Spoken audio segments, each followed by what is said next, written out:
After World War II, the people did not survive because they were brave in big, dramatic ways. They survived because every single evening they did the same small things again and again in the same quiet sequence until those small things became as natural as breathing. That is what this story is about tonight. Not the battles, not the generals making decisions in important rooms. This is about the farmer who got up at 5 in the morning because the cow needed him, and everyone else who was struggling for their survival. So let yourself get comfortable now.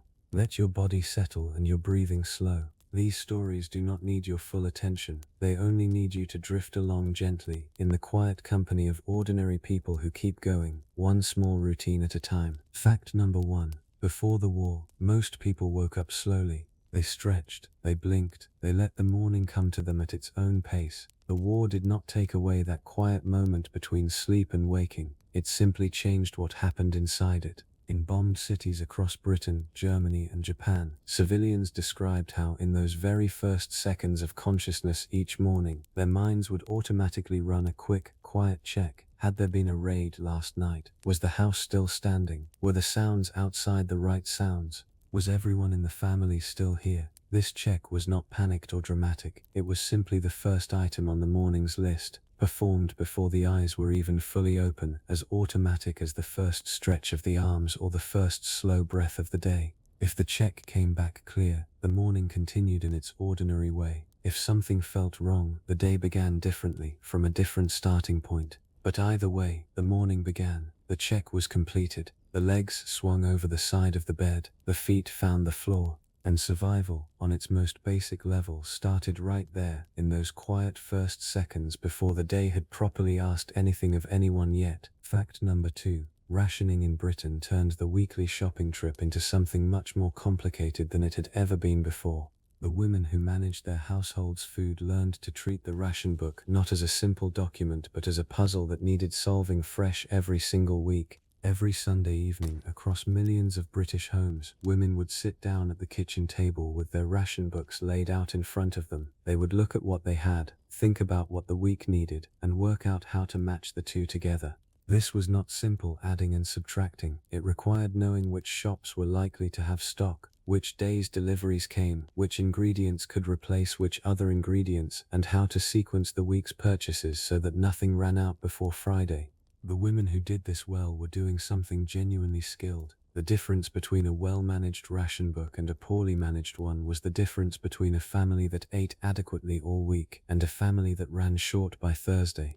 Every Sunday evening, at kitchen tables all across the country, women were solving that puzzle with the focused, quiet intelligence of people who understood exactly what was at stake. The meal on Thursday depended on the plan made on Sunday, so the plan was made carefully, every week, without fail. Fact number 3. Every experienced soldier develops a relationship with their equipment that goes beyond simply knowing where it is. Over weeks and months of daily handling, the knowledge of each piece of gear becomes as automatic as the knowledge of their own body. An American soldier in the Pacific checking his rifle before a patrol in the darkness before dawn was not consciously following a rule. He was performing something his hands had learned through so many repetitions that they no longer needed his eyes or even his full attention. His fingers moved through the sequence of checks with a speed and a certainty that darkness could not interrupt. Each part was found, assessed, confirmed, and passed without hesitation. This was not something he was born knowing. It had been built through weeks of deliberate repetition in training, and then deepened through months of real operational experience, where the consequence of a weapon failing was immediate and personal and not something that could be undone.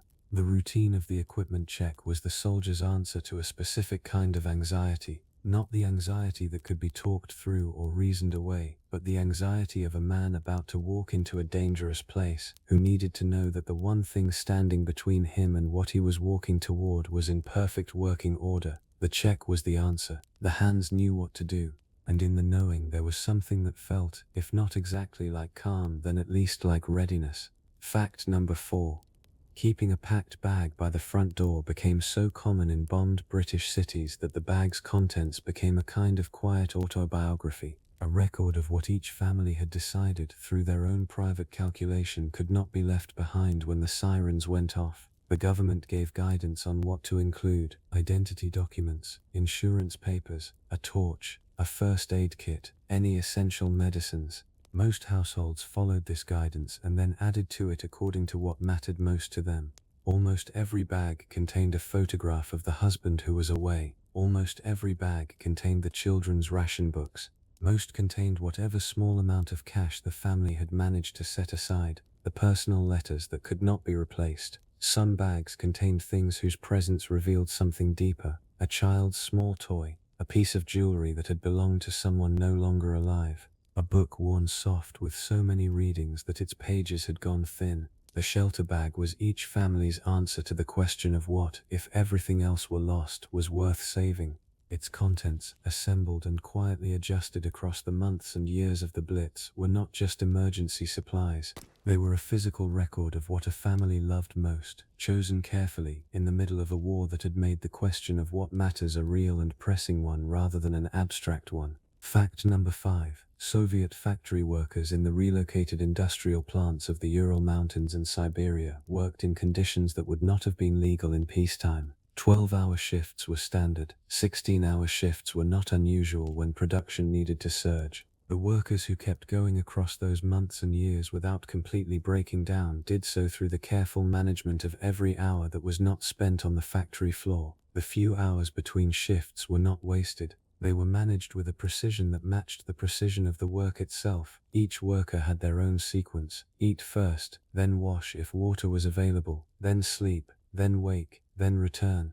This sequence was followed with the economy of people who had calculated exactly how much of each activity the available time could hold, and who could not afford to lose minutes to indecision or to doing things in the wrong order. When these workers were interviewed years later, they described their between-shift routines with a specificity that made clear just how carefully those routines had been constructed and maintained. The same sequence, the same timing, day after day, because the sequence was the only thing that made the schedule survivable, and the survivability of the schedule was not optional. The factory needed its workers, the workers needed their routines, and so the routines were kept, with the same careful attention that the work itself demanded, in the small dark hours between one shift and the next. Fact number 6. The blackout routine that British households developed in the first weeks of the war and maintained across its entire length was one of the most remarkable collective behavioral changes that any peacetime population has ever made.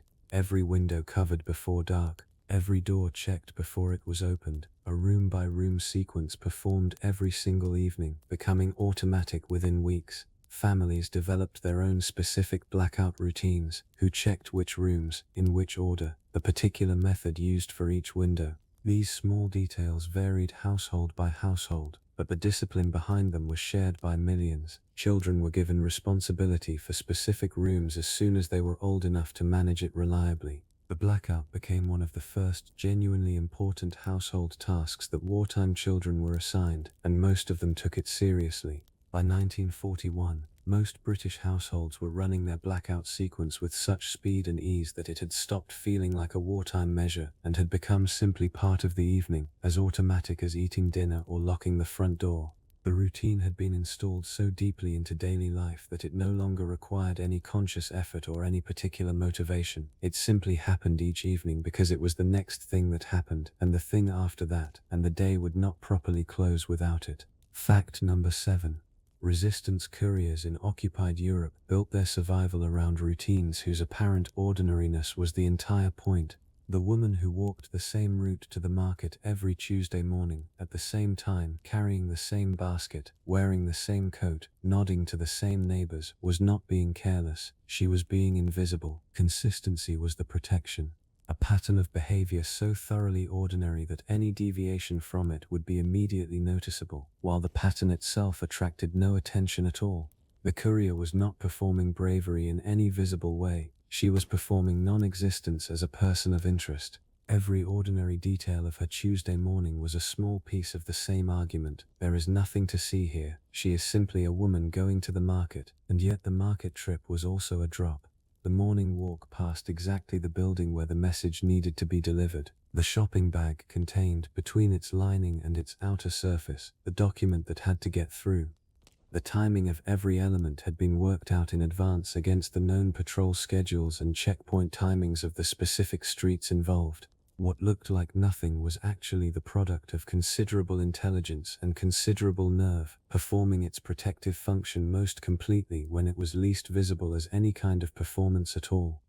Fact number 8. Japanese civilians in cities targeted by American bombing raids in 1944 and 1945 developed household fire response routines whose detail and thoroughness reflected both the Japanese tradition of community responsibility and the very practical lessons that each successive raid provided about what worked and what did not. Neighborhood fire-watching groups, organized block by block, had established meeting points, equipment assignments, and response sequences that were practiced in regular drills. By the later stages of the bombing campaign, these groups were executing their responses with a speed and coordination that even American observers documented and noted in post-war assessments. Individual households maintained their own parallel routines alongside the community ones, where the water buckets were kept, where the sandboxes were, the exact sequence for tackling different types of incendiary device, the specific moment at which household firefighting was to be abandoned in favor of evacuation.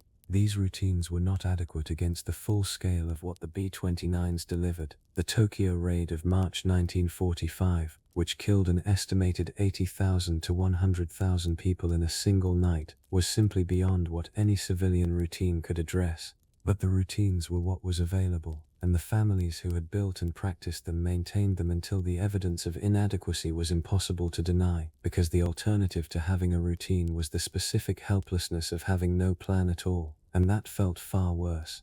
Fact number 9.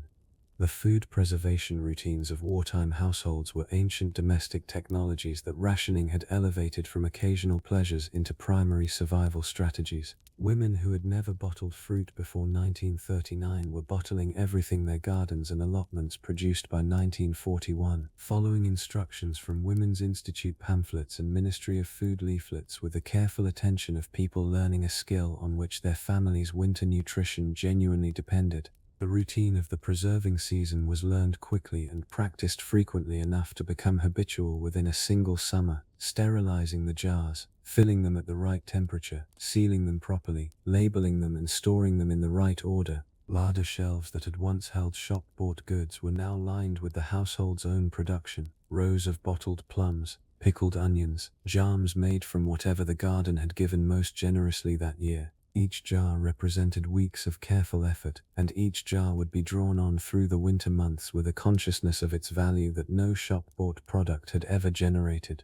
The routine of making the preserve was inseparable from the routine of using it carefully, opening a jar with the specific intention of making it last, portioning it with the deliberateness of someone who knew exactly what the making had cost, and who could not simply go and buy more when it was gone. The jar was not just food. It was summer stored carefully against winter, effort converted into nourishment, a small act of planning that reached forward through the cold months and met itself on the other side. Fact number 10. Counting was a routine imposed by the captors in German prisoner of war camps, not chosen by the prisoners, but the prisoners found ways to make it their own. The daily roll call, the appel, required every prisoner to assemble and be counted, often for extended periods in all weather conditions. It was designed as a demonstration of control. What the prisoners learned to do with it, over time, was rather different. The appel became the one moment in the day when the entire population of their section of the camp was gathered in one place. Information passed in quick-coded exchanges during the count. The condition of individual prisoners could be assessed by those who knew them well. The social fabric of the captive community could be briefly and practically maintained. Experienced prisoners used these moments with a quiet efficiency that the counting guards did not notice and would not have understood. The count had been designed to suppress. The prisoners converted it into a resource, not dramatically, not in any way that was visible, but consistently, practically, and with the specific intelligence of people who had very few other resources and had learned to use the ones they had. The guards counted. The prisoners, in the space that the counting created, conducted the social business of survival in the most compressed and effective form the circumstances permitted. Fact number 11. Experienced submarine crews understood something that new recruits learned very quickly. The boat's survival depended as much on the routines of its crew as on the quality of its construction. A submarine was a sealed world. Every system required maintenance at specific intervals. Every procedure had a correct sequence. The margin between correct and almost correct was narrow enough that the difference could be the difference between surfacing and not surfacing.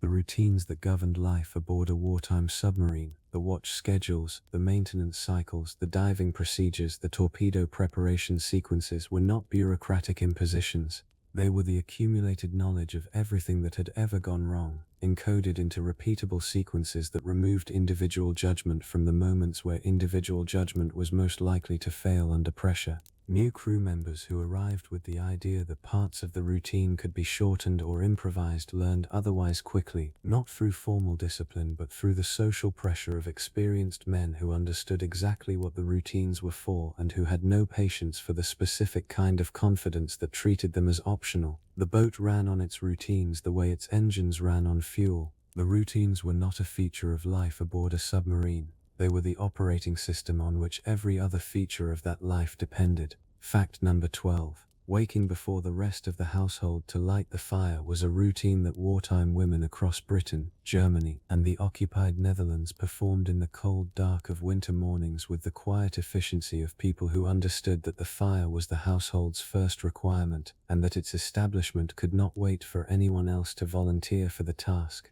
The sequence of fire lighting was performed in near darkness and near silence, clearing the previous night's ash, laying the paper, then the kindling, then the coal in the specific proportions that the fuel allowance permitted, striking the match at exactly the right moment, managing the early flame carefully until it was established enough to be left. Hands that had done this enough times needed no light to guide them. The body knew the sequence. Warmth was not taken for granted the way it had been before the war. Fuel was rationed in Britain from 1942, and the specific quantity of coal available each week was a constraint that the firelighter managed with the same careful calculation she brought to the ration book. Too much coal early in the week meant a cold house by the weekend. So the fire was not merely lit. It was managed, attended through the day with a conscious economy that turned the simple act of keeping a family warm into a sustained daily exercise in making limited resources last, performed before sunrise, in the cold and the quiet, before anyone else was even awake. Fact number 13. Dutch civilians during the hunger winter of 1944 to 1945 built survival routines around the finding and preparation of food that consumed most of the available energy of every household member old enough to contribute anything useful to the effort. The search for food was not occasional, it was daily, organized around whatever specific information was currently available about where food might be obtained and what it would cost to get there.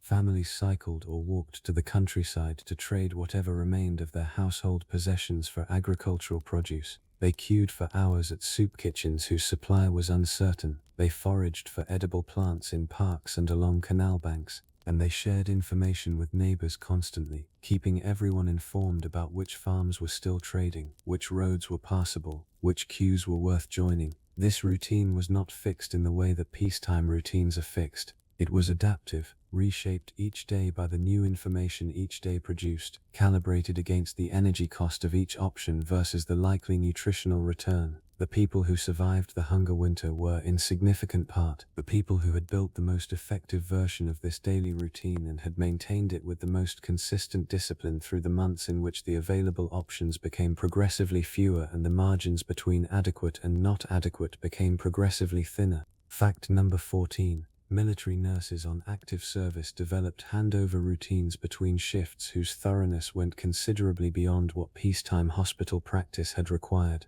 In peacetime, the handover between shifts was a procedure of moderate importance, conducted with reasonable care over a reasonable amount of time. In wartime field hospitals, everything was different. The patient census changed rapidly. Clinical conditions were severe and complex. The consequences of a missed piece of information could be immediate and could not be undone.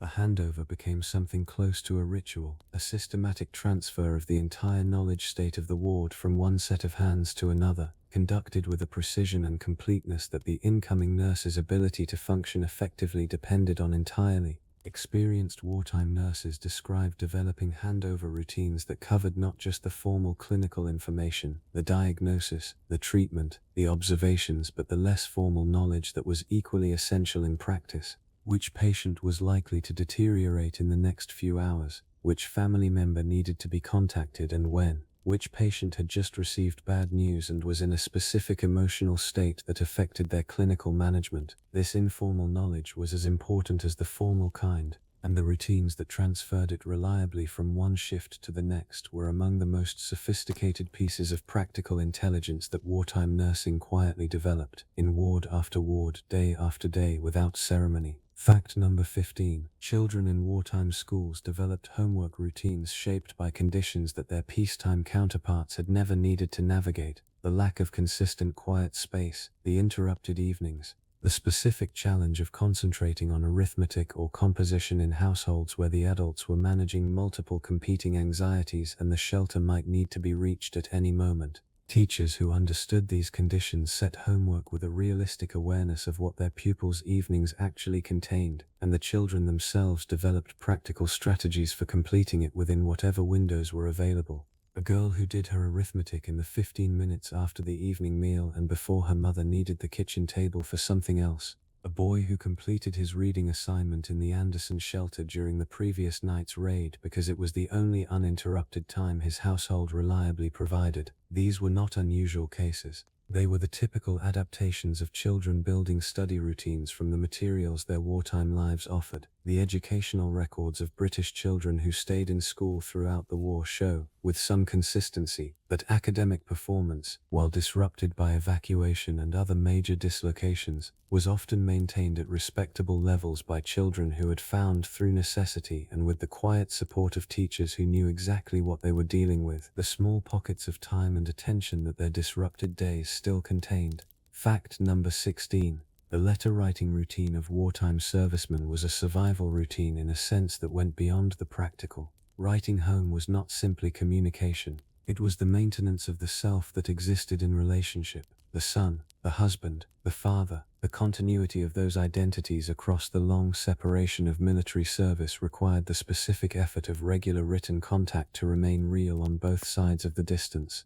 Men who were able to write regularly described the practice as one of the more reliable anchors of their wartime experience. The act of addressing himself to the people at home, finding words for what could be said, and exercising the discipline of the sensor's limits around what could not. Composing a version of his present situation that was honest enough to feel genuine and managed enough not to cause unnecessary distress. Not easy, but something he could do, something that kept the connection alive. When the routine broke down because the operational demands were too great or the circumstances too difficult, the silence it left behind was felt on both sides. The resumption of letters when it came was received at home with a relief that the letter's content, however ordinary, could not entirely account for. It was not just the news, it was the proof, in the handwriting on the envelope, that the person sending it was still present and still reaching back. Fact number 17. German civilians in cities subject to Allied bombing developed air raid preparation routines that became more elaborate in direct proportion to the intensity and frequency of the raids.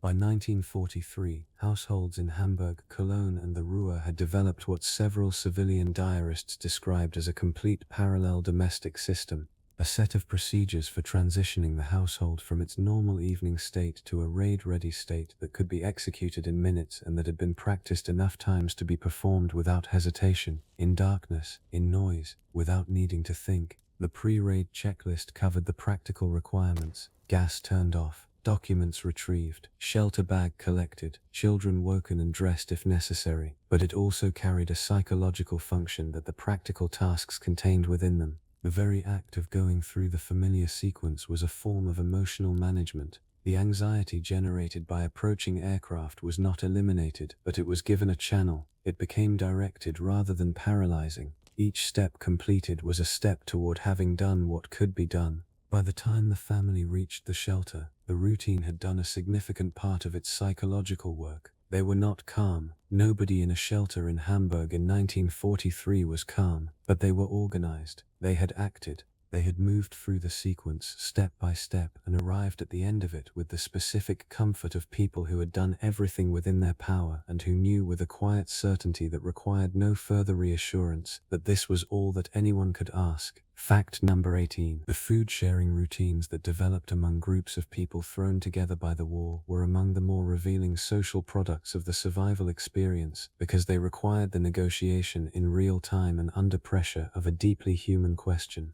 What does a community owe its individual members, and what do individual members owe each other? In the best cases, these routines were formal and fair, equal division of whatever was available, conducted with a scrupulousness that the stakes involved demanded and that the social pressure of living in close proximity enforced. In the worst cases, they were systems of power, organized around the access that some members had and others did not. Most fell somewhere in between, imperfect and negotiated, maintained through a combination of genuine solidarity and the practical understanding that a group whose members were dying faster than necessary would eventually have no members at all. The prisoner who shared what he had with a sick companion, the soldier who contributed to the communal pot without carefully counting whether his contribution matched exactly what he received, the shelter community that reserved the food for the children first. These were not purely selfless acts. They were acts of practical community building, conducted within survival routines that had discovered, through direct experience, that the individual who ate alone survived less reliably than the group that ate together.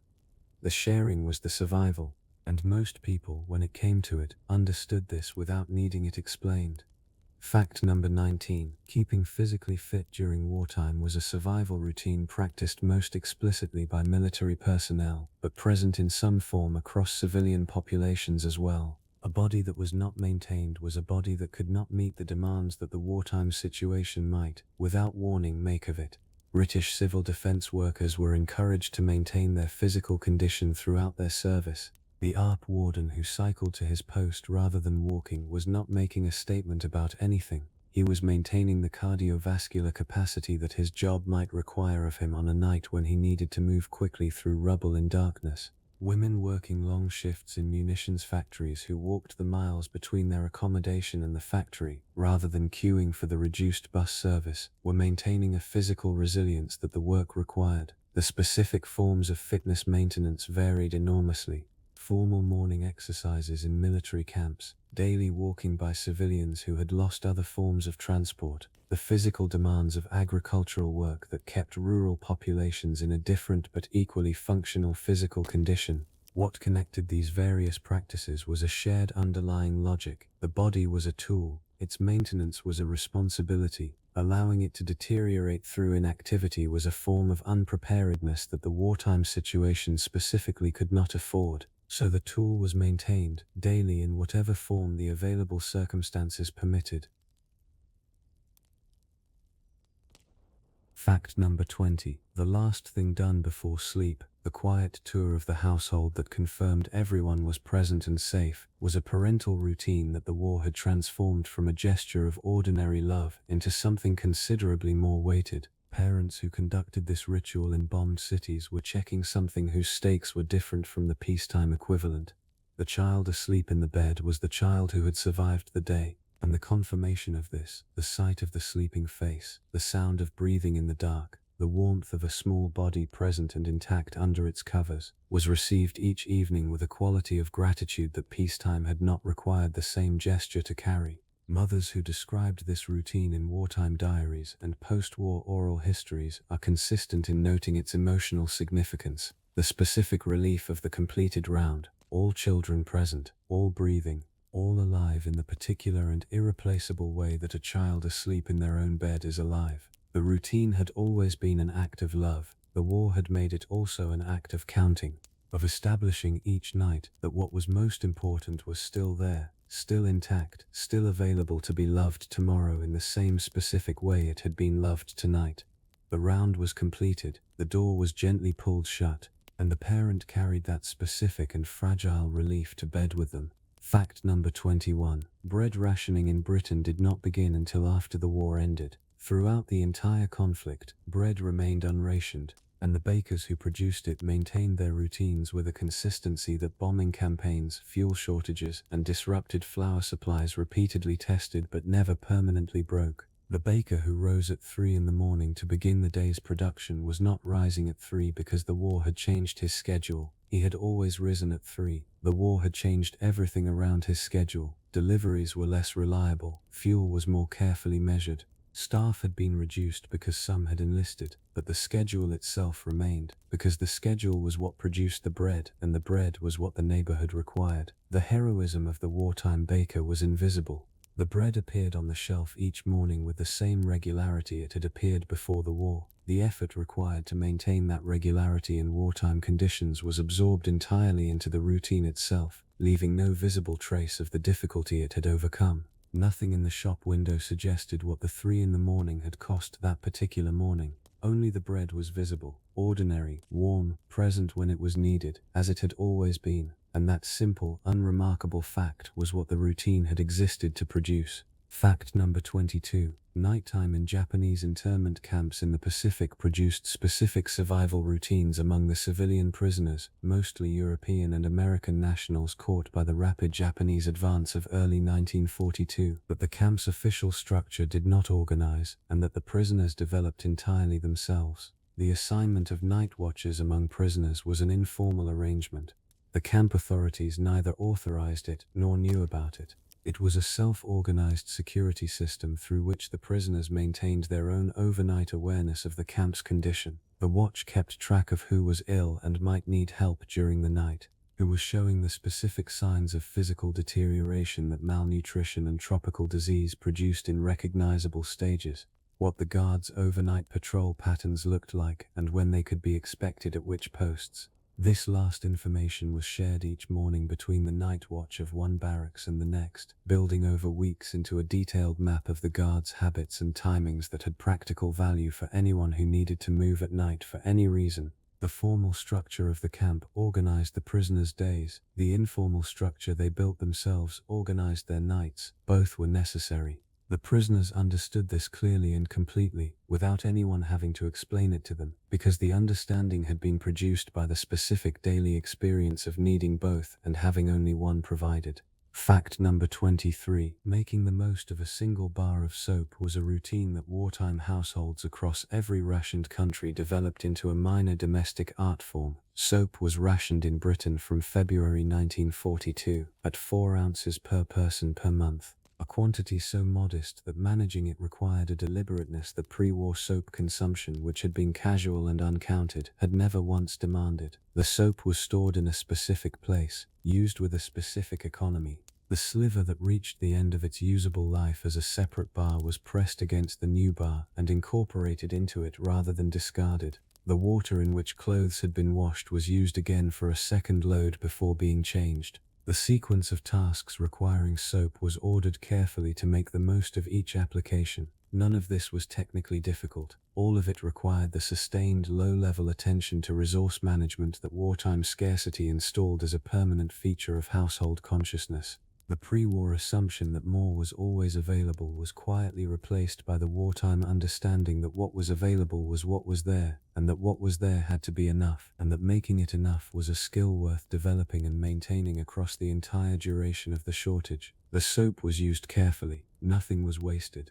and the small clean bar lasted until the next delivery, which was everything the routine had been designed to achieve. Fact number 24. Pilots flying long-range missions developed pre-flight routines whose thoroughness was by any objective measure more than strictly necessary, and whose thoroughness was by the subjective measure of the men performing them, precisely calibrated to the specific anxiety that the mission ahead was generating. The pre-flight check covered everything the aircraft's systems required, and then it covered them again. And then the experienced pilot went around one more time with the specific attention of someone who understood that the thing most likely to have been missed was the thing that had already been checked twice, and therefore felt like it could be trusted. The redundancy was not neurotic behavior. It was the product of accumulated experience, of enough knowledge about the relationship between thorough pre-flight checks and uneventful returns to have made thoroughness a professional value rather than merely a regulatory requirement. Navigator checks, bomb aimer checks, gunner checks, Wireless operator checks, each crew member running their own version of the same essential routine, the aircraft being verified from multiple independent perspectives before the engines were started, and the sequence of events that would follow became irreversible. The pre-flight routine was the last point at which the crew was fully in control of their situation. They used it accordingly, carefully, completely, without rushing, and without skipping the third check just because they had already done two. Fact number 25. Civilian medical staff in bombed cities developed triage routines whose speed and accuracy improved across the war years in direct response to the specific demands that mass casualty events repeatedly made of them. Not through formal retraining, through experience. The formal triage principles that military medicine had been developing since the First World War were adapted through the practical experience of actually sorting large numbers of casualties under pressure, in inadequate facilities, with insufficient staff, and learning from each instance what the next instance required. Doctors who had worked through the Blitz described a progressive improvement in their triage speed that had been built entirely from operational experience. Each raid deposited lessons in the clinical judgment of the staff who worked it. Each repetition of the same terrible sequence made the sequence faster and more reliable. The routine of assessment, the rapid sequence of checks establishing priority of treatment, became faster and more dependable with each iteration, not because the doctors had become less careful, but because they had learned through repetition to locate the most important information more quickly and to make the most reliable clinical judgments from the minimum necessary input. The routine had been adequate at the beginning. It had become something considerably better than adequate through the specific and difficult education of being tested seriously, repeatedly, without warning, and of incorporating each test's lessons into the next performance of the same sequence. Fact number 26. Keeping a vegetable garden productive through the winter required a set of routines whose purpose was entirely preparatory and whose rewards were entirely deferred. The government's Dig for Victory campaign had encouraged civilians to begin growing food, but the gardeners themselves had to maintain the effort through the specific challenges of the winter months: the cold, the reduced light, the soil's seasonal withdrawal from productivity. The routine of the winter garden was different from the summer garden's routine in almost every respect. Less visible activity, more preparatory work, a relationship between effort and visible result that the impatient gardener found unrewarding and the experienced one understood as the necessary condition of what spring would produce: covering tender plants against frost, turning compost heaps at the right intervals, planning the rotation for the following season, ordering seeds in advance. Wartime gardeners who maintained these winter routines were building a form of deferred survival, investing effort in a season that would not pay its return for months, on the basis of a reasonable but not certain expectation that the months would pass, the spring would come, and the effort would be rewarded. It was, in its patient and quiet way, an act of faith in the future, performed through the specific medium of turning compost in the cold on a February morning when nothing visible was happening yet, and the whole point was that something invisible was. Fact number 27. Among the survival routines of occupied France that historians have documented in most detail is the practice of maintaining two simultaneous versions of ordinary life: the visible, official version that complied with occupation regulations and presented itself for German inspection, and the invisible, actual version that did what was necessary for the household's survival regardless of what the regulations permitted. The farmer who kept the officially declared number of animals in the visible part of his property, and the unofficially undeclared animals in a barn behind the wood. The shopkeeper who maintained the official record of his stock and a separate, unrecorded supply for regular customers he trusted. The household that submitted the required portion of its grain harvest to German requisitioning and kept the remainder in a concealed store. These were not dramatic acts of organized resistance, they were survival routines. Practical, daily, unglamorous, and maintained through the specific discipline of keeping the two versions consistent and the invisible one invisible. The routine of maintaining the concealment was as demanding as the routine of maintaining the store itself. It required continuous low-level vigilance, leaving no room for the casual inconsistency that would allow the two versions of reality to collide in the presence of the wrong person. Every day the performance was maintained. Every day, both versions existed simultaneously, the visible one for the occupiers and the invisible one for the family, and every day, the maintenance of that careful distinction was what kept the household fed. Fact number 28. The morning medical inspection in prisoner of war camps, the daily assessment of which prisoners were fit for work and which required some degree of medical attention, was a routine that the camp's medical officer used to the maximum extent that the severe constraints of captivity permitted. The inspection gave the medical officer daily contact with every prisoner in his care. This frequency of observation was something that peacetime medical practice rarely achieved, and the specific health challenges of camp life made it genuinely valuable. Nutritional deficiencies, early-stage infections, the particular signs of mental health deterioration that malnutrition and captivity produced in recognizable patterns, all of these were most treatable when detected early. And the daily inspection was the mechanism through which early detection was most reliably achieved. Medical officers who worked in these conditions described developing a clinical eye for the specific signs of camp-related deterioration that their pre-war training had not covered. Learning to read, through daily repetition of the inspection, the particular ways that captivity expressed itself in the bodies of the men they were responsible for, and using that reading to direct whatever limited resources were available toward the points of greatest need. The inspection was the medical officer's most important tool. In camps where almost every other resource was absent or inadequate, it was also, for the men in his care, something very close to an irreplaceable lifeline. Fact number 29. Sleep management became a survival routine for a significant portion of the wartime population whose rest was regularly interrupted by raids, shift patterns, civil defense duties, and the general anxiety that the wartime context imposed on hours that should have been available for recovery. The specific challenge was not simply the loss of sleep, it was the unpredictability of the loss, not knowing in advance which nights would be interrupted and which would not, prevented the body from establishing the reliable patterns on which adequate rest depends.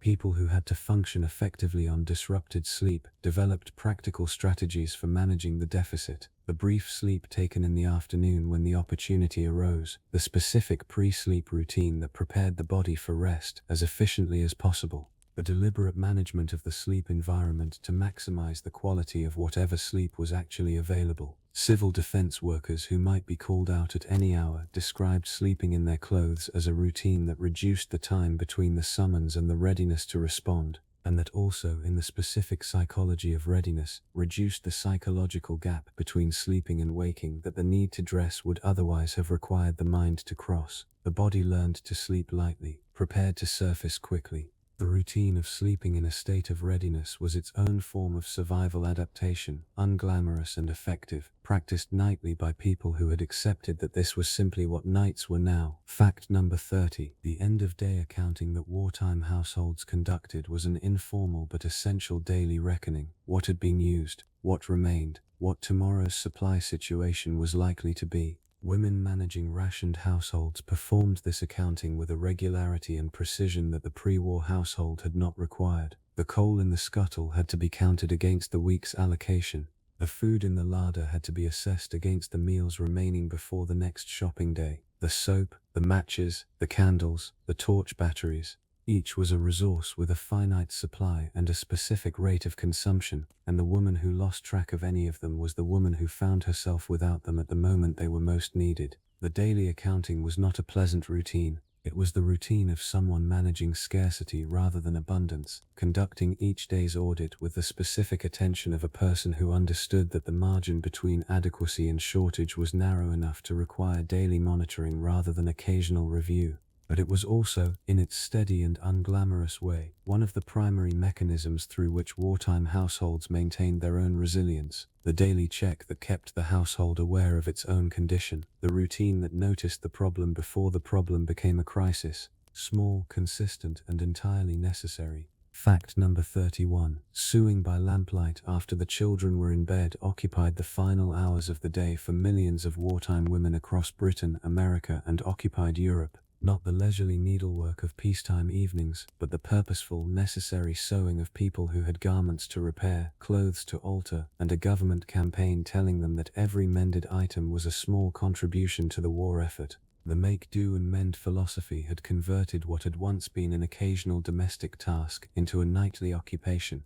Women who practiced it developed, over months and years, a practical competence with needle and thread that went considerably beyond their pre-war abilities. Darning a sock at speed while listening to the radio was a skill that required time to acquire, and that once acquired, was practiced so regularly that the hands moved through the work with automatic sureness while the mind was elsewhere. Following the radio program, running through the next day's requirements, composing the letter that needed to be written when the sewing was finished. The sewing pile was never finished in any permanent sense. It replenished itself as fast as items were completed, but its nightly practice produced a specific satisfaction that the indefiniteness of the pile did not diminish. Something had been mended, something that would have worn out had been given more life. In the specific economy of wartime, where nothing could simply be replaced, this was not a small thing. It was an act of conservation practiced quietly, by lamplight, after everyone else was asleep. Fact number 32. Red Cross parcels arrived in prisoner of war camps with an irregularity that made their contents genuinely unpredictable.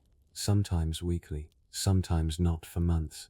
The survival routines that prisoners built around them were therefore routines built around uncertainty rather than reliability, which required a specific kind of discipline that the relief of receiving a parcel made genuinely difficult to maintain.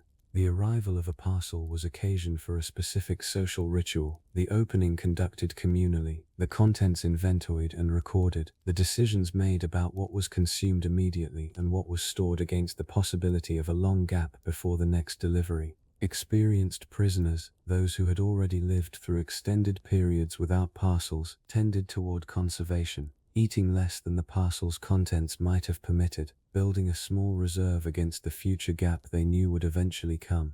The negotiation between the caution of the experienced and the urgency of the newly arrived was one of the ongoing social challenges of camp life, managed in the better camps through established community agreements about rationing and storage that the prisoners had worked out among themselves. The parcel was sustenance, but the routine around it was something else as well. It was community, the specific, practical, daily community of people whose survival was entangled with each other's in ways that the careful opening of a Red Cross parcel made concrete and immediate. Fact number 33. Dawn patrol along sections of British coastline in the early years of the war was a routine conducted by Home Guard units whose members were, by conventional military standards, entirely unimpressive on paper. Men over military age, men in reserved occupations, men whose physical condition or medical history had excluded them from the regular forces, but they brought to their dawn patrols a specific and practically valuable asset that no amount of formal military training could substitute for. They knew the ground.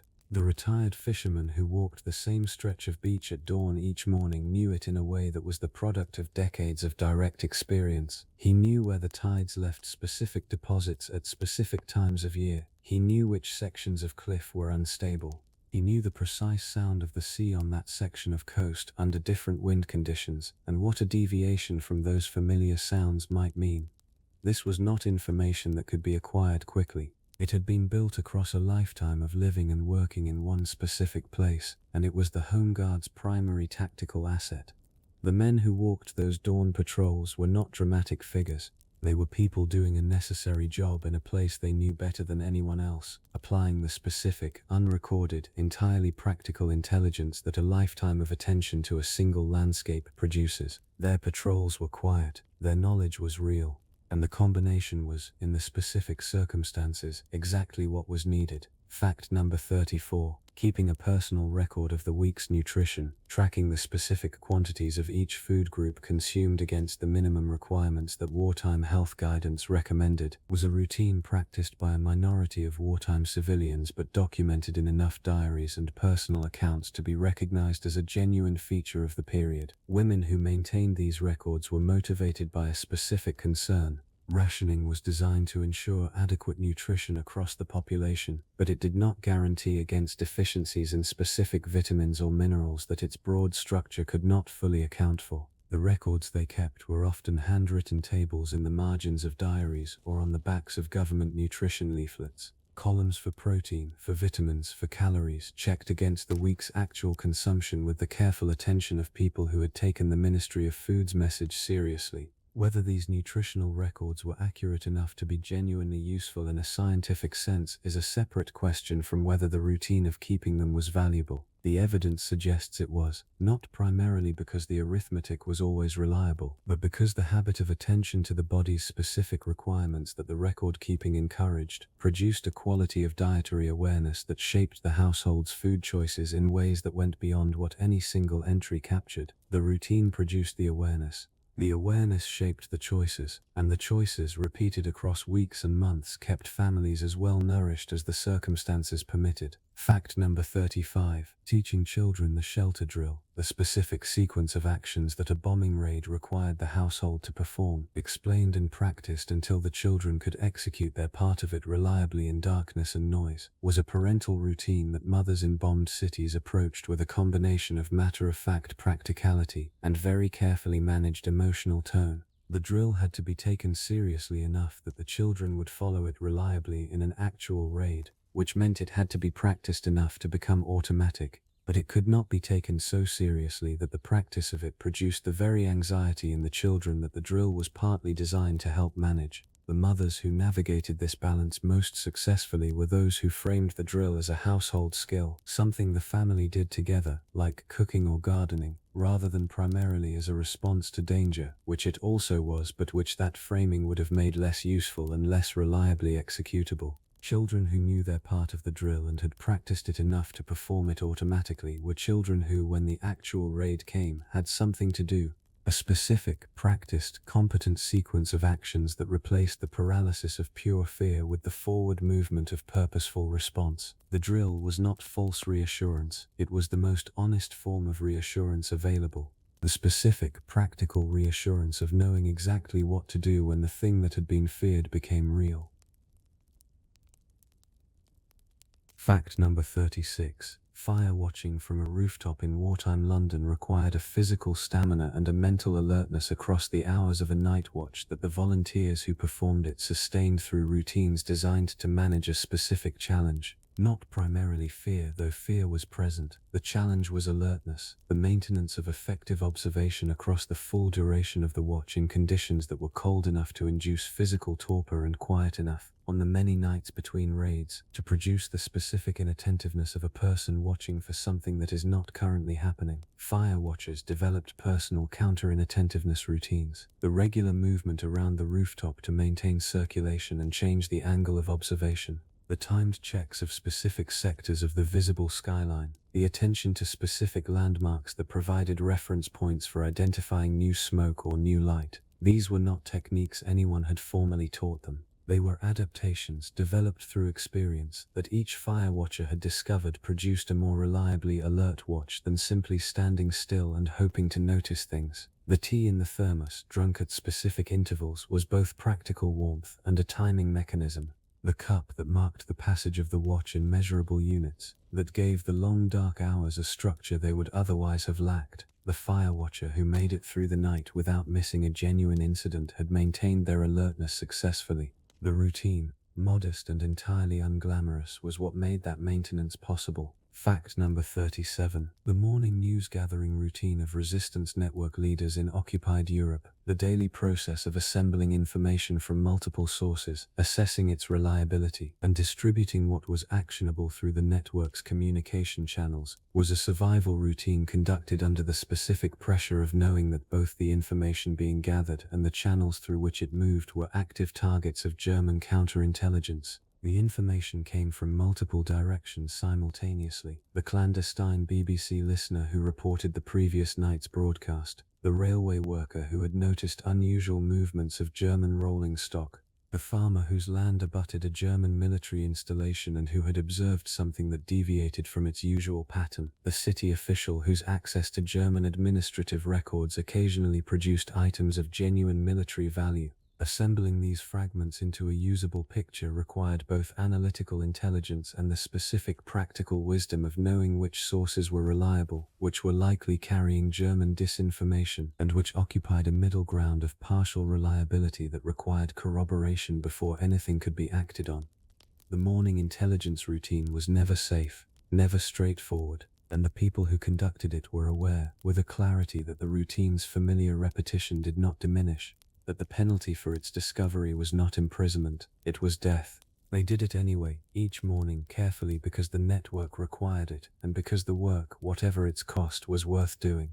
Fact number 38. In the Pacific Theater, American Marine units developed pre-combat preparation routines that combined the practical requirements of mission readiness with psychological preparation in ways that made the two impossible to entirely separate. The cleaning and checking of weapons was both functional, ensuring the weapon would work when it was needed, and something more, a ritual.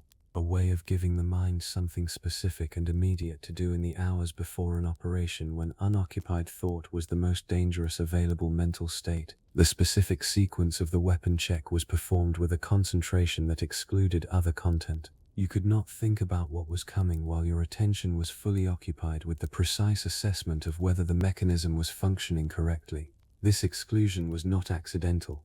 Experienced Marines described the pre-combat weapon check as one of the more reliable mental management tools available in the hours before an assault, precisely because its demands on concentration were specific enough to displace the imagination's tendency to run ahead to the place you would shortly be, and populate it with scenarios that would not help you perform effectively when you got there. Clean the weapon, check the mechanism, load with the care that ammunition deserves. The hands are busy, the mind is occupied. The thing that is coming will come regardless of how much you think about it. It is better to meet it with a clean weapon and a mind that has been doing something useful than with a dirty weapon and a mind that has been frightening itself in the dark. Fact number 39. The specific routine of writing in a diary at the same time each day. For many wartime diarists, the last thing before sleep was a survival routine in the sense that the diary was a tool for processing the wartime day into a form that could be set down and left behind rather than carried unresolved into the night. The act of writing required the conversion of experience into language, and language, whatever its limitations as a medium for capturing the full reality of what had happened, imposed a structure and a containment on experience that raw memory did not. The thing that had been frightening, once written about, had a shape. The anxiety that had run loose through the day, once set down in specific sentences, had a boundary. The loss that had no adequate words still had, in the diary entry that attempted and failed to find them, an acknowledgement, a record of the attempt, which was itself a form of witness. Wartime diarists who maintained their practice consistently across the years of the conflict describe the diary not primarily as a historical record, which it also was, but as a daily companion. The specific presence of a space in which the day could be received and processed on its own terms, without the social editing that the maintenance of morale for others required. The diary was where the truth could go. The routine of writing in it was the routine of making sure the truth had somewhere to go each day before the night closed over it. Fact number 40. The final check of the house before sleep, the tour that a parent or the household's responsible adult conducted each night before going to bed, was a survival routine that wartime had expanded and deepened from its peacetime equivalent. The same sequence of actions now carrying a weight they had not previously needed to carry. Gas tap off, blackout checked at every window, shelter bag by the door, torch batteries confirmed, the children's breathing heard in the dark of their room, front door locked, back door locked. The specific small sounds of the house settling for the night received and assessed against the background of what a house settling for the night should sound like. This circuit of the house was performed each night not because the person performing it believed that completing it guaranteed safety. Wartime experience had been specific enough in its lessons about what could and could not be controlled to prevent that kind of thinking. It was performed because completing it meant that everything within the individual's control had been addressed. The raid might come, the night might not be quiet, but the gas was off and the blackout was complete and the children were breathing and the doors were locked and the bag was by the door. And the person who had checked all of these things could go to their bed and lay their head down in the specific, modest, entirely hard-won peace of having done what could be done, which was not everything, but was not nothing either. Fact number 41. Somewhere in the long middle of the war, the act of queuing became so embedded in daily British civilian life that it ceased to be experienced as an imposition and became instead a kind of social institution with its own unwritten rules, its own etiquette, and its own specific quality of communal patience that participants recognized and generally honored.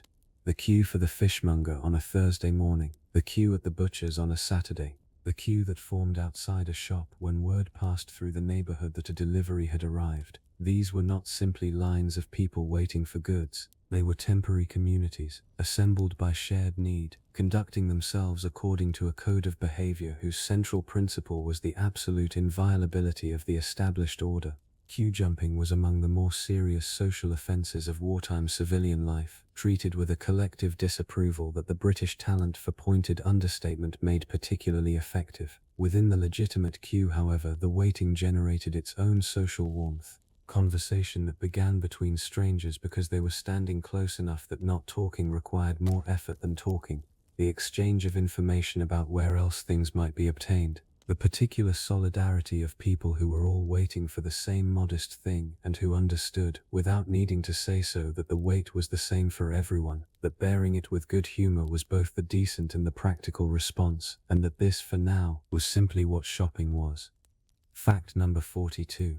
Night fishing along rivers and coastlines that were not subject to military restriction was a survival routine practiced by a specific population of wartime civilians, mostly rural men with the relevant knowledge and equipment that combined the practical function of supplementing the food supply with the specific psychological benefit of an activity conducted entirely outside the war's logic. The fisherman on a riverbank at 2 in the morning was not thinking about the war, he was thinking about the river, its current at this specific hour. The pool where experience told him the trout held in this season, the conditions of the night that the fish would respond to or not respond to in ways that his accumulated knowledge of the river allowed him to anticipate.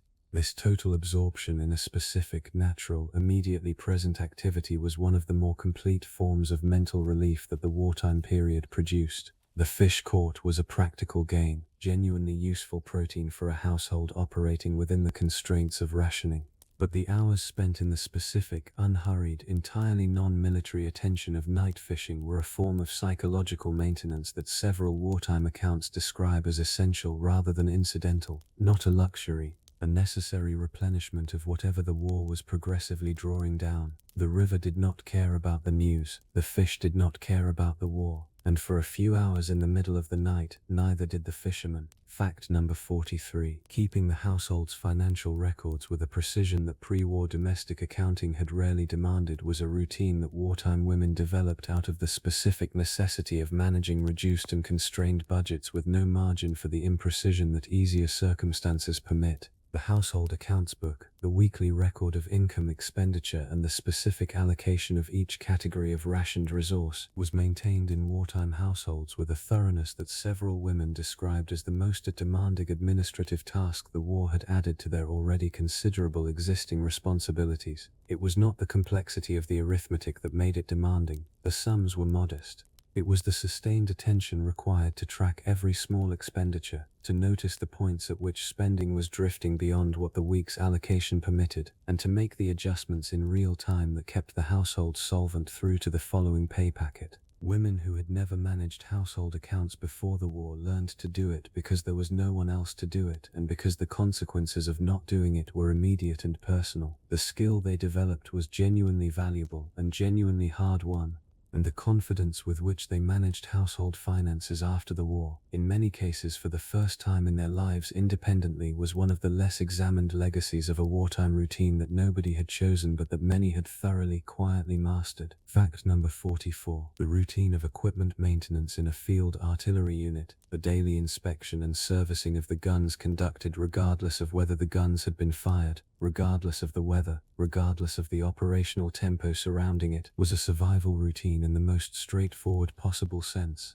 An artillery piece that failed to function when it was needed was a danger to its own crew as well as a loss of capability. The specific tasks of the maintenance routine, cleaning the barrel, inspecting the breech mechanism, checking the carriage wheels and the trail, verifying the sighting equipment, were performed with a thoroughness proportional to the specific understanding that a missed fault in any of these components could mean the gun would not fire, or would fire incorrectly, or would fail in a way that endangered the crew standing directly beside it. Gun crews who had been together long enough developed a shared vocabulary for the maintenance routine, a collective awareness of the specific quirks of their particular gun that general maintenance schedules did not capture but that daily intimate contact had produced.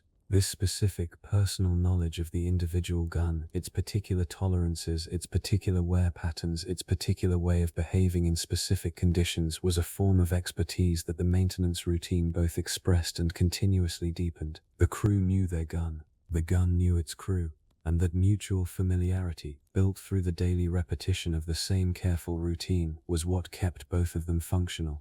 Fact number 45. Civilian hospital matrons in bombed British cities maintained their ward routines with a precision that the bombing campaigns repeatedly tested and that the matrons themselves treated as non-negotiable regardless of what was happening outside the hospital walls. Ward rounds at the same time each morning, medications administered at the same time each day, visiting hours maintained at the same hours regardless of the previous night's disruption. This insistence on routine was not rigidity or failure of imagination. It was the specific professional understanding that the routine was the ward's operating system. Patients' recovery depended on the predictability of their care environment. Disruption to the routine added a layer of institutional unpredictability to the patient's already disrupted experience of illness, and maintaining the routine under difficult conditions was itself a form of clinical care, as direct and as important as any treatment. Matrons who kept their wards running on schedule through raids, power failures, staff shortages, and the continuous pressure of wartime casualty loads were demonstrating something important. The routine that continued despite everything was communicating something to every patient in its care. This institution is reliable. The people running it have the situation in hand. The morning round will come at the same time it came yesterday. And that specific predictability, that simple daily dependability, was a genuine and durable form of safety within the larger uncertainty of the times. Fact number 46. Maintaining a physical exercise routine in a prisoner of war camp was a survival strategy that the prisoners who practiced it understood in both physical and psychological terms. The physical case was straightforward. The body's maintenance of muscle mass and cardiovascular function in conditions where the diet was inadequate and the living circumstances were not designed for physical health. The psychological case was equally compelling. The specific benefit of having something to do with the body that was chosen rather than compelled, that produced visible physical results, that gave the day a structure of purposeful activity that the camp's regime otherwise denied. British officers in German camps organized football competitions, athletics meetings, and physical training programs that the German authorities sometimes permitted and sometimes disrupted, but that the prisoners maintained with the specific determination of people who understood that their physical condition was the one resource the camp could not directly control. The man who could still run, who could still do press-ups in the cold of the barrack room, who had maintained the physical capacities with which he had entered captivity, was the man who was going home with the best chance of resuming the life the captivity had interrupted. The exercise routine was the investment in that future, made daily, in the most immediate possible physical terms, in the cold, in the dark, in the specific, stubborn, entirely deliberate refusal to let the camp have the body as well as the freedom. Fact number 47. Rolling bandages was a wartime volunteer routine practiced in church halls, community centers, and private homes across Britain, the United States, and Australia. It combined the practical function of producing medical supplies with the social function of providing a regular, communal, purposeful activity for civilians whose need to contribute something tangible to the war effort was genuine, and whose opportunities for doing so were otherwise limited. The technique of bandage rolling was not complex.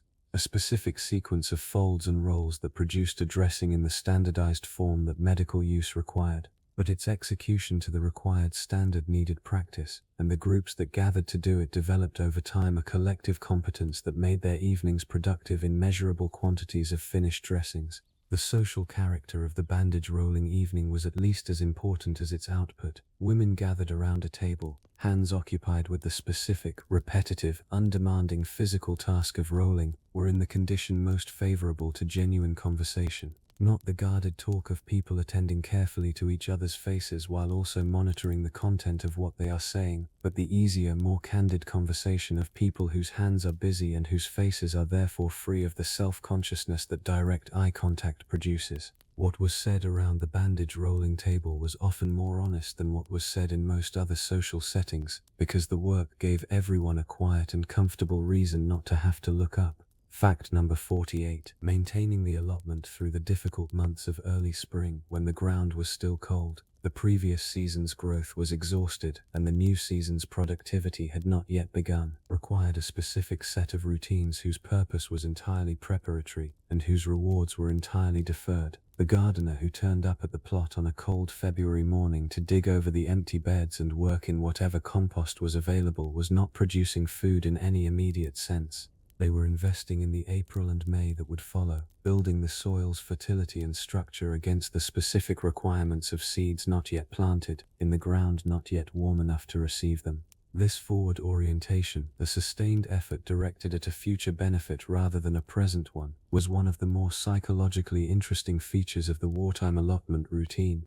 The gardener turning cold soil in February was implicitly asserting that there would be a June in which the beans would need picking, a July in which the courgettes would need managing, a September in which the harvest would need storing.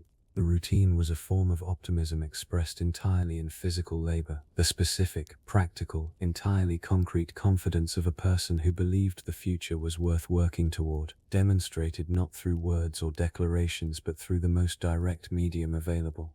Going to the plot on a cold morning and digging. Fact number 49. Soviet partisans operating in the forests and marshes of occupied Belarus and Ukraine built their survival around routines whose primary requirement was flexibility, the ability to maintain essential practices while constantly changing their specific implementation in response to continuous intelligence about German anti-partisan operations. The routine of the partisan camp was not fixed. It was a framework of essential practices executed through continuously varied specific methods, each variation chosen to reduce the predictability that the Germans were trying to exploit. The sentry rotation changed its timing. The cooking fire was lit at a different hour and in a different location. The camp moved before the Germans' operational timelines suggested it needed to. The variation was the routine. The consistent practice of inconsistency in every parameter that the enemy could use to locate and engage a specific camp. Partisan commanders who survived the war's anti-partisan operations were those who had understood this principle most thoroughly and applied it most consistently. In their specific circumstances, the most dangerous routine was the one that never changed, and the most protective routine was the one that changed everything except its essential purpose. The sentry still watched. The fire was still lit. The camp still moved when it needed to move. But where, when, and how were never the same 2 days in a row, and that continuous variation maintained as a routine was what kept them alive. Fact number 50. The routine of saying goodbye properly, not the casual parting of people who expect to see each other tomorrow, but the specific, careful goodbye of people who understood that tomorrow was not guaranteed, was something that wartime had installed in many households as a daily practice rather than an occasional one. Parents who sent children to school on mornings after heavy raids said goodbye at the door with a completeness that peacetime school morning farewells had not required. Couples parted for work shifts in bombed cities with a specific attention to the parting that its brevity did not diminish. The specific phrase said, the specific physical gesture made, the hug held a moment longer, the look that acknowledged what the moment was. These were small rituals of connection whose wartime context had elevated from the habitual to the deliberate. Several wartime accounts describe the specific discomfort of a morning on which the routine goodbye had been abbreviated by lateness or distraction, and the nagging sense through the subsequent hours that something important had been left undone. The connection that the day's beginning required to be properly established had not been established, and the day was running on a deficit that the next proper goodbye would need to address. The wartime goodbye was not dramatic. It was simply taken seriously in a way that peacetime's assumption of continuity had not required, and its daily practice was one of the more intimate forms of survival routine that the war produced, the routine of making sure that love was said, each time, as though each time might be the last. Fact number 51. By the middle years of the war, the women's voluntary service in Britain had become so thoroughly woven into the fabric of civilian survival that the organization's routines, the mobile canteen schedules, the clothing depot opening hours, the rest center rotas, were as much a part of the infrastructure of bombed cities as the fire service and the ambulance. The women who staffed these operations had built their volunteering into their weeks with a regularity that their households accommodated because the households understood, without needing it explained, that the work was essential. The mobile canteen driver who left her house at 6 in the morning 3 times a week to serve tea and food to bombed-out families was not performing an act of exceptional generosity. She was fulfilling a scheduled commitment that others were depending on, and that the schedule required to be met regardless of how the previous night had gone. The routine of the commitment, the specific day, the specific time, the specific route, was what made the service reliable, and reliability was what made it useful. A mobile canteen that arrived when it said it would arrive was a canteen that people in crisis could plan around. The planning was itself a small form of stability in conditions organized around instability. And the woman who kept her schedule so that the planning was possible was providing something whose value went considerably beyond the tea she was serving. Fact number 52. Keeping livestock alive through a wartime winter required a level of daily attention that the farmers and smallholders responsible for it maintained through routines whose consistency the animals' welfare demanded and whose interruption had immediate, visible, and unacceptable consequences. The morning and evening feeding rounds, the daily inspection of each animal's condition, the management of the water supply when pipes froze and water had to be broken from ice or carried from alternative sources. These were routines that the cold and the shortage of labor that wartime had produced made significantly more demanding than their peacetime equivalents without making them any less necessary. Farmers who had lost male labor to conscription were performing the same essential routines with fewer hands, in some cases with only the farmer's wife, and whatever children were old enough to help with anything useful. The animals required what they required regardless of who was available to provide it, and the people providing it found in the specific demands of that daily obligation a form of structure that several wartime farming accounts describe as one of the more stabilizing features of agricultural life during the conflict. The cow needed milking at 6 whether the war was going well or badly. The sheep needed checking whether the news was good or terrible. The routine of the animal's care was indifferent to everything except its own requirements. And that indifference was in its way a form of simplicity that the wartime farmer found easier to live inside than the complexity of everything surrounding it.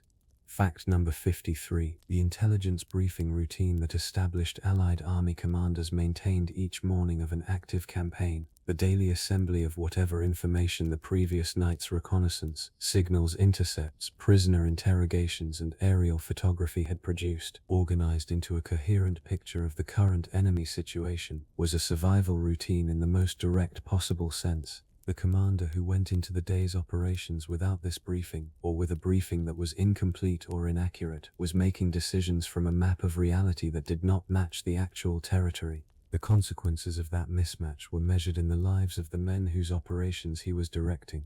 The routine of the morning briefing was therefore maintained with a consistency that the operational tempo had to accommodate rather than override. It was one of the fixed points around which everything else was organized.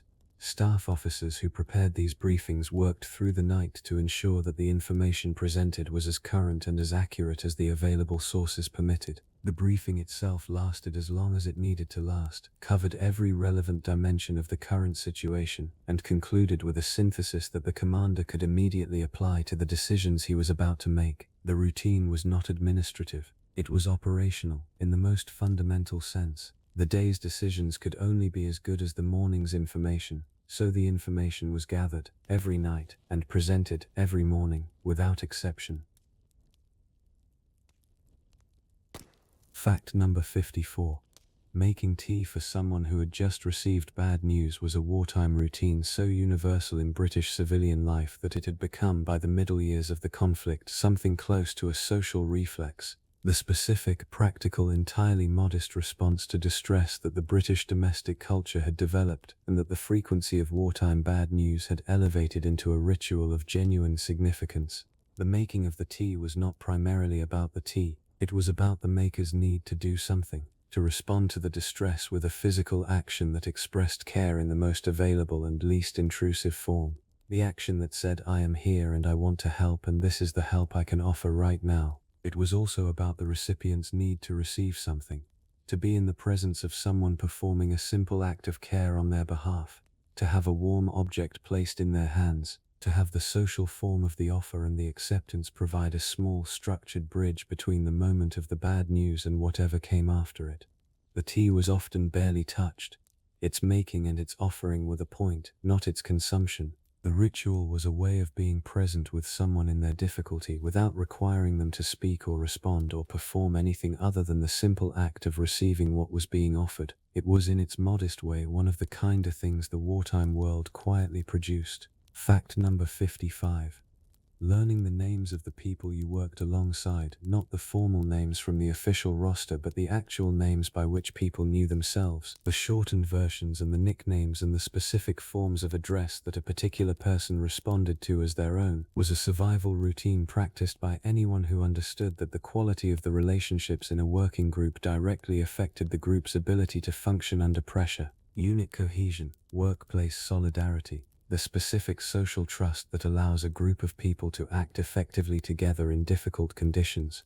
All of these were built from the accumulated small acts of personal attention that learning someone's name represented. The sergeant who knew every man in his platoon by name, who knew which ones had families waiting and which were carrying specific anxieties about their performance, who knew the capabilities and limitations of each individual he was responsible for, was not performing an act of exceptional warmth. He was doing his job with the specific thoroughness that the job required.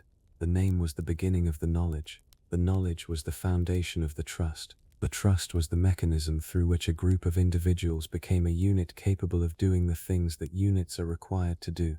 The routine of learning names was the routine of building the social infrastructure of survival, and it started with the simplest possible act, asking someone what they were called, and then remembering. Fact number 56.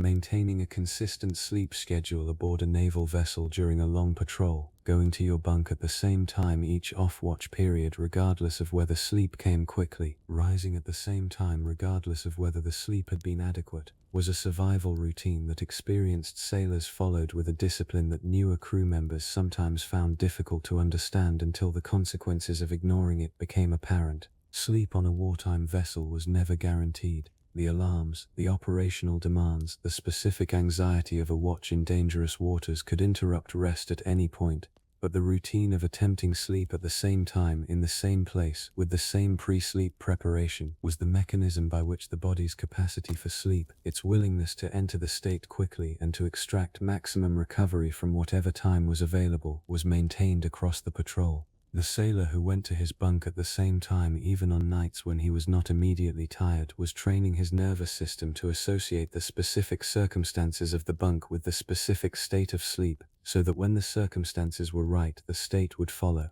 This was not sophisticated science, it was the accumulated wisdom of people who had learned through experience what kept them functional across long patrols in difficult conditions, applied daily, quietly, without ceremony. Because the patrol was long and the sea was not forgiving and staying functional was not optional.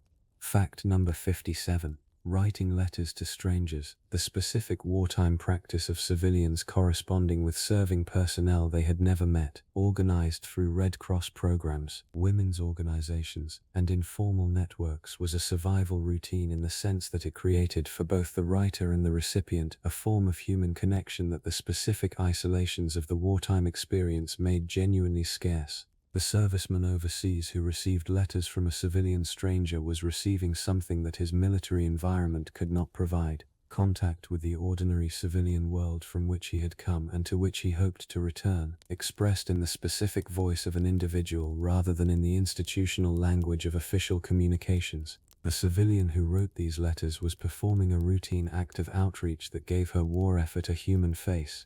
Not the abstract contribution of knitting for unknown recipients, but the specific exchange of a letter with a specific person whose name she knew and whose situation she could imagine in personal terms. The correspondence that resulted was sometimes brief and formal, sometimes it extended across years into genuine friendship, sometimes in a small number of documented cases into relationships that outlasted the war entirely. The routine of the letter to a stranger was the wartime world's most direct demonstration that connection could be built from almost nothing, from a name, an address, a sheet of paper, and the simple human willingness to reach across the distance. Fact number 58. The routine of the end-of-shift wash in a munitions factory, the specific decontamination procedure that workers handling explosive materials, toxic compounds, or the chemicals involved in ammunition production were required to perform before leaving the building, was a survival routine in the most immediate physical sense, and the women who performed it understood this with a clarity that no amount of official signage needed to supply. The yellow skin that TNT exposure produced, a discoloration so distinctive that the workers affected by it were known as canary girls, was a visible marker of the chemical contact that the wash routine was designed to minimize. The wash was thorough, time-consuming and non-negotiable, enforced by the factory's safety procedures and by the personal understanding of every worker who had seen a colleague develop the specific symptoms that inadequate decontamination produced. Beyond the physical protection, the end-of-shift wash served a psychological function that several factory workers described in later accounts. The act of washing off the day's work, of removing the physical evidence of the factory from the body before leaving it behind, was a boundary ritual, a transition between the working self and the domestic self that the walk home through the gates alone could not quite accomplish. The factory stayed on the skin in ways that were literal as well as metaphorical, and the routine of washing it off each evening was the most direct available method of not taking it home. Fact number 59. Checking the sky before leaving the house in the morning. The specific upward glance that wartime civilians in bombed cities made before stepping out, assessing the cloud cover, the visibility, the atmospheric conditions that determined the likelihood of a raid that day or that night, was a routine addition to the morning departure that took no more than a few seconds and that provided a specific, practical piece of information about the shape of the coming day. Clear sky and full moon meant a bomber's moon, the conditions most favorable for navigation by enemy aircraft, the conditions under which the experience of living in a bombed city told you to expect a raid. Heavy overcast meant protection from aircraft that relied on visual navigation. Rain was a form of safety. The civilians who had learned to read the sky for these implications were not becoming amateur meteorologists. They were applying the specific practical knowledge that living in a bombed city had deposited in them. The glance at the sky before leaving the house was the first risk assessment of the day, performed in 2 seconds, by someone whose education in the relevant meteorology had been entirely practical, entirely personal, entirely acquired through the accumulated experience of enough nights of knowing what the sky had looked like and what had followed. It was a small thing. It was also, in its specific way, the product of everything the war had taught them about paying attention to the right things at the right moment. Fact number 60. Among the survival routines practiced most consistently across the widest range of wartime contexts was the routine of maintaining personal dignity in conditions that were specifically designed, in some cases, or simply tended in others, to erode it. The prisoner of war who shaved each morning with whatever razor and water were available, who kept his uniform as clean and pressed as the camp permitted, who maintained the physical presentation of a functioning person rather than allowing the camp's conditions to express themselves in his appearance, was performing a survival routine whose primary function was psychological rather than hygienic. The appearance of dignity sustained the experience of dignity, and the experience of dignity sustained the sense of self that the camp's regime was structured to diminish. The civilian woman who put on lipstick before leaving a bombed house in the morning, the specific detail that wartime British women's accounts return to with a frequency that reveals its genuine significance, was performing the same essential routine in a different context. The deliberate daily assertion that the person performing it had not been reduced by the circumstances surrounding her to something less than her full self. The red lipstick in the rubble, the polished shoes in the prison camp, these were not vanity. They were the specific, practical daily maintenance of the self against the forces that were trying to diminish it, performed as a routine, which meant performed regardless of how one felt, which was the whole point. Fact number 61. Bread was baked, the cow was milked, and the garden was watered, and somewhere in the specific rhythm of these repeated daily tasks, the people performing them were doing something that went beyond the practical. Rural communities in wartime France, Belgium, and the Netherlands maintained their agricultural routines with a consistency that German requisitioning occupation curfews and the disruptions of a landscape crossed by military movement repeatedly tested. The farmer who rose at 5 each morning to begin the day's work was not making a political statement. He was doing what the farm required, in the sequence the farm required, because the farm's requirements did not reorganize themselves around the occupation schedule. The cow needed milking at 5 whether or not the German requisitioning officer was coming at 9. The bread needed to be in the oven by 6 whether or not the curfew had ended at the time it was supposed to end. The agricultural routine was the farm's survival system, and the farm was the community's food supply, and the community's food supply was the specific material foundation on which everything else, including whatever resistance was possible and whatever dignity was maintainable, ultimately rested. Farmers who kept their routines intact through the occupation years were not simply stubborn or habitual, they were maintaining through the most practical means available the productive capacity of the land that everyone around them depended on. Fact number 62. Waking at 3 in the morning to check that a feverish child's temperature had not risen further was a routine that wartime mothers performed in conditions that made it more demanding than the peacetime equivalent in ways that were cumulative rather than dramatic. The child's illness was the same illness it would have been before the war. The mother's care was the same. What was different was everything surrounding it. The specific exhaustion of a woman who had worked a full day in addition to managing the household. The reduced medical supplies available if the fever required treatment. The particular anxiety of a parent whose husband was somewhere she could not reach and who was therefore managing this alone. The cold of a house where the overnight fire had gone out because the fuel ration did not stretch to keeping it lit through to morning. The 3 o'clock check in these conditions was the same act of parental love it had always been, performed through a greater accumulation of difficulty and without the support structures that peacetime parenthood provided more reliably. Mothers who maintained these nighttime care routines through the wartime years without collapsing under the weight of everything they were simultaneously managing did so not through any exceptional reserves of strength but through the specific mechanism of the routine itself. The next thing, and the thing after that, and the 3 o'clock check, because the child had a fever and the 3 o'clock check was what you did. Fact number 63. Memorizing emergency information, the specific numbers, addresses, procedures, and personal details that a wartime household might need to access quickly in conditions that did not permit consulting written records, was a survival routine practiced by resistance members, civil defense workers, and ordinary civilians in bombed cities with a shared underlying understanding. The information stored in memory was the information that survived the raid, the arrest, or the fire that destroyed everything written down. Resistance operatives were trained to memorize contact details rather than write them, to commit safe house locations to memory rather than to paper, to know their cover story with a completeness that did not require reference to a document that could be found and read by the wrong person. Civilians in bombed cities were advised to memorize next-of-kin details, insurance policy numbers, and the locations of alternative shelters in case their primary shelter was unavailable.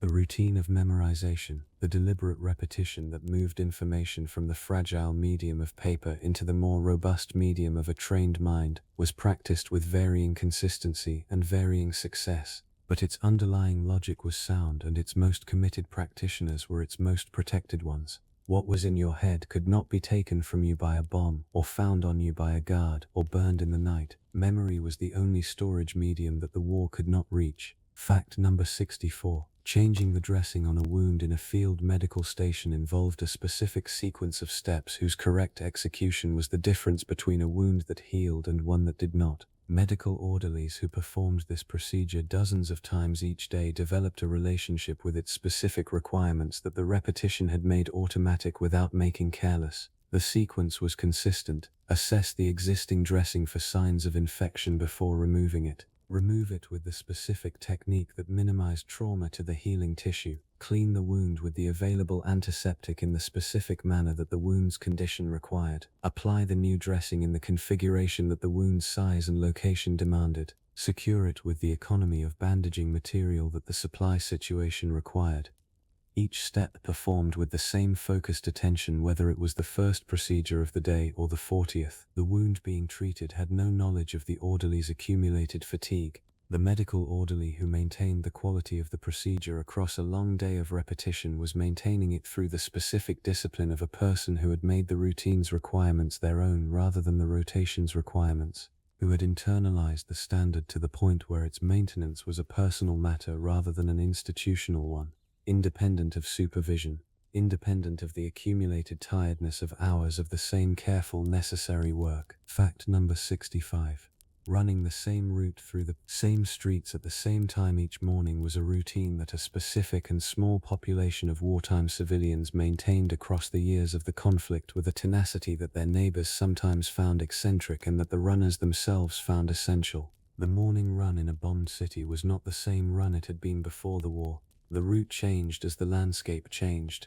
Detours were necessary around new rubble and fresh craters. The specific rhythm of a known route had to be rebuilt each time the route itself was altered. But the practice of the run, the specific physical experience of moving through a familiar landscape at pace, the respiratory and cardiovascular demands that required and rewarded regular maintenance, the specific mental state that sustained physical effort produces, was maintained through these adaptations with the stubbornness of people who had discovered something important about the relationship between physical routine and psychological resilience. Several accounts from regular wartime runners describe the morning run as the point in the day at which the weight of the wartime context was most reliably set aside, not because the run was escapist, but because its physical demands occupied the body so completely that the mind's capacity for wartime anxiety was temporarily crowded out by the more immediate requirements of breathing and movement and the next corner coming up.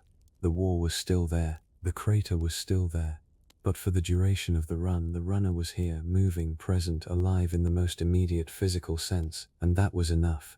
Fact number 66. Counting ammunition before a patrol. The specific enumeration of rounds carried, grenades available, and the distribution of these resources across the patrol's members in a way that matched the anticipated requirements of the mission was a survival routine practiced by infantry units across every theater of the war with a thoroughness whose stakes made thoroughness non-negotiable. The patrol that discovered its ammunition deficit in the middle of a firefight had discovered it too late.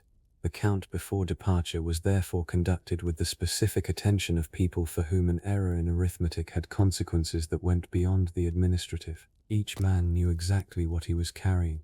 The patrol leader knew exactly what the group collectively had. The distribution was intentional rather than accidental. Specific types of ammunition with the men most likely to need them.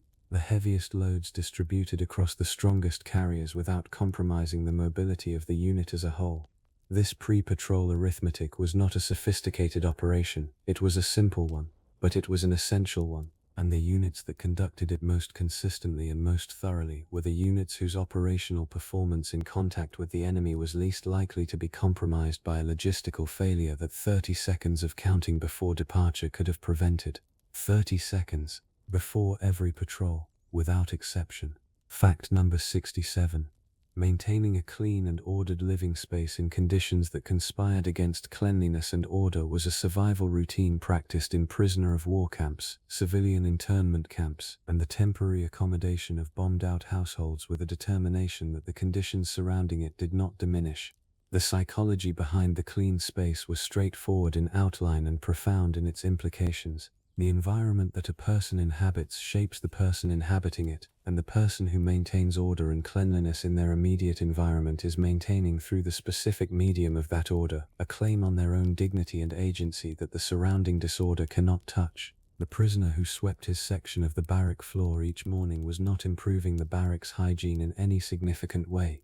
He was doing something to himself, asserting in the most immediate and practical available terms that the space he occupied was his space, subject to his standards, expressing his values rather than the camp's. The bombed-out family that sorted and organized their belongings in the rest center, arranging the few items they had managed to save with the specific care of people who still owned something worth arranging, was performing the same essential act in different circumstances. The ordered space was the ordered self, maintained daily against whatever the circumstances were doing to it. A small, quiet, entirely deliberate refusal to let the disorder outside become the disorder inside. Fact number 68. Tracking the progress of the war on a handmade map, following broadcasts and newspaper reports, and marking the current position of the front lines on a map pinned to the kitchen wall or folded in a drawer, was practiced by millions of wartime civilians across all the major combatant nations with a consistency that speaks to the deep human need to understand one's own situation within a larger geography that one cannot directly observe. The map was a form of knowledge management, a way of converting the fragmented, partial, often contradictory information available through official channels into a visual representation of the overall situation that could be assessed and updated as new information arrived. Children who helped their parents maintain these maps described the ritual of the update, the careful repositioning of the colored pins, the cautious extension of a penciled line, as one of the more genuinely engaging activities of the wartime week. The kitchen wall map was not accurate in any military sense. It was a household's attempt to locate itself within the enormous, incomprehensible event that was rearranging everything around it. To find in the specific geography of colored pins, a frame of reference that converted chaos into something closer to a story with a legible shape. Not the whole picture, not the real picture, but a picture, and a picture, however approximate, is something to stand in front of and understand, which was all the map was ever trying to provide. Fact number 69. Preparing and eating a meal alone, the specific routine of the widow, the woman whose husband was absent, the elderly person whose family had been dispersed by the war, required adjustments to the cooking and eating habits that had been built around the presence of others and that the sudden absence of those others left stranded in their original configuration. Cooking for one when the household's cooking habits had been calibrated for 4 or 5 required not just the arithmetic of reduced quantities but the psychological adjustment of a person whose relationship with food had always been social and who was now performing it in isolation. Women who managed this transition described developing specific routines for eating alone that acknowledged the reality of the situation without surrendering entirely to its most isolating implications. The specific placement of the radio so that its company accompanied the meal. The deliberate maintenance of a properly set table even for a single person. The specific time of the meal maintained at its usual hour because the meal's hour was one of the organizing structures of the day that the absence of others should not be permitted to dissolve. These routines were small and they were private and they were among the less dramatic of the wartime survival practices. They were also, for the people who developed and maintained them, among the more important. The specific daily disciplines through which a person living alone in difficult times maintained the forms of ordinary life that gave the day its shape. Fact number 70. The evening news broadcast, the specific time at which the household gathered around the radio to hear the day's summary of the war's progress, was a survival routine in the informational sense. It was the primary mechanism through which civilian populations maintained their connection to the larger picture of events that their individual situations were embedded in. The BBC's 9 o'clock news in Britain, the equivalent broadcasts in America, Germany, Japan and occupied Europe where clandestine listening made the routine dangerous but did not eliminate it, were the fixed points of the civilian day around which the rest of the evening organized itself. Families who had been pursuing their separate evening activities converged on the radio at the news hour with a reliability that spoke to the specific anxiety of people who needed to know what the day had produced. The broadcast was received in silence, the family quiet in a way that it was not quiet at other moments of the evening, the radio's authority commanding an attention that conversation did not. When it ended, the conversation resumed, the discussion of what had been said, the assessment of what it meant, the specific collective processing of the day's information through the family's particular frame of concerns and values. The news routine was not merely informational. It was the moment when the household located itself within the larger story, and the daily performance of that location was itself a form of orientation that the wartime context made genuinely practically necessary. Fact number 71.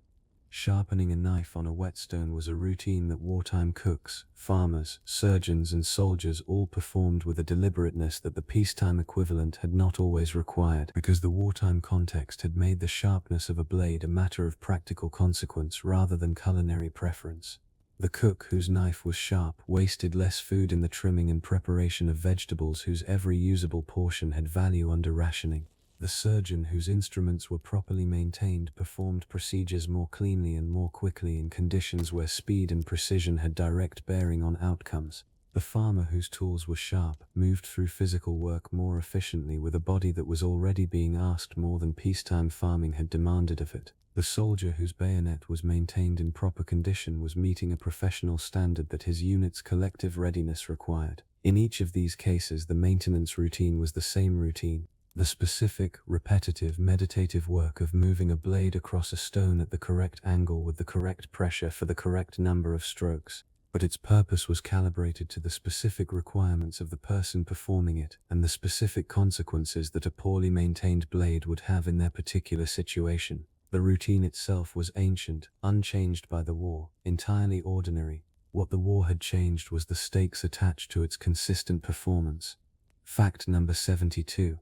Teaching yourself a new language from a pocket dictionary and a grammar book during the long waiting periods of military service was a survival routine in the psychological sense, a sustained intellectual project that gave the mind something to work on through the hours when operational demands were absent and the specific idleness of waiting could otherwise become its own form of stress. Soldiers who took up language learning during the war years described the practice in terms that went beyond simple time management. Learning a language required a specific quality of sustained progressive attention, each lesson building on the previous one, the vocabulary accumulating session by session, the grammar gradually yielding its patterns to the consistent application of time and effort. This gave the learner a relationship with forward progress that the military experience, with its frequent frustrations and its chronic uncertainty about outcomes, did not always provide elsewhere. The language did not care about the operational situation. It did not pause when the war paused or accelerate when it accelerated. It simply continued to be learnable at the same steady pace that any language is learnable, yielding to consistent attention, resisting inconsistent application, and the learner who maintained a daily practice found in that consistency a form of personal continuity that the interruptions of military life could not entirely break. Several veterans traced post-war careers in translation, diplomacy and international business to language studies begun in tents and barracks with a pocket dictionary and enough empty hours to make a start. Fact number 73. Checking the chickens before bed. The last tour of the henhouse that a wartime smallholder made each evening to confirm the flock was secured, the door latched against foxes, the water available and the feeders checked, was a routine whose modest scale concealed a genuine importance in the specific economy of a household that had come to depend on those birds for a protein source that the ration book could not adequately supply. The egg was the wartime kitchen's most versatile ingredient, binding, enriching, and completing dishes that the absence of other items had reduced to their bare minimum. And the hen that produced it was a household resource of genuine significance whose protection was worth the 5 minutes of the evening round. Smallholders who had never kept chickens before the war had acquired them in response to the government's encouragement and had learned through the specific education of keeping living things alive the routines their care required. The evening check was the last item in a daily sequence of poultry care that the keeper had built from scratch across the early months of chicken ownership, making mistakes and correcting them, learning what the birds required and when they required it, building over time the specific competence of someone who knew their flock individually and could read, from the behavior of each bird during the evening round, whether everything was as it should be or whether something required attention before morning. Fact number 74. The handover of a sentry post, the specific ritual through which one soldier transferred responsibility for a guard position to his replacement, was a survival routine whose correct execution mattered in a way that its brevity did not suggest. The outgoing sentry reported everything relevant about the previous watch period, what had been observed, what sounds had been heard, what the current conditions were, where the specific points of concern were located, what the incoming sentry needed to know to do the job effectively from the moment he took over. The incoming sentry confirmed his understanding, the outgoing sentry was released, the handover took minutes, was conducted in the dark and in the cold, at whatever hour of the night the rotation required, and was repeated across every sentry post in every military installation of the entire war, with the unremarkable regularity of a routine so embedded in military culture that its performance required no particular motivation beyond the simple professional standard that a sentry post was always covered and always handed over properly. The handover was the mechanism through which the continuity of the watch was maintained across the individual soldier's biological need for sleep, the specific practice that allowed the guard to continue without interruption while the men performing it rotated through the rest that keeping them effective required. It was brief, it was precise, it was done correctly every time, and every time it was done correctly, the post remained covered and the people it protected remained safe. Fact number 75. Among the civilian populations of the Pacific War, the Filipino communities enduring Japanese occupation between 1942 and 1945 developed survival routines built around the specific challenge of maintaining agricultural production while managing the competing demands of Japanese requisitioning, guerrilla activity in the surrounding countryside, and the general disruption that a contested occupation imposes on the infrastructure that farming requires. The Filipino farmer who planted his fields each season was not planting in the confidence that he would harvest what he planted. The requisitioning, the military movement across his land, the specific violence of an occupation that treated civilians suspected of guerrilla sympathy with particular brutality, all created genuine uncertainty about the relationship between planting and harvest. But he planted anyway, because the alternative, not planting, was the one option that guaranteed the outcome he was trying to avoid.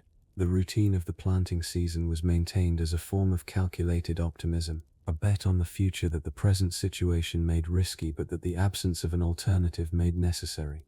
Fields that were planted might be requisitioned. Fields that were not planted could not be requisitioned, but they also could not feed the family that depended on them. The farmer chose the risk of planting over the certainty of not planting. And the routine of the agricultural season continued, in the specific conditions of an occupation that had made ordinary farming an act requiring something very close to courage.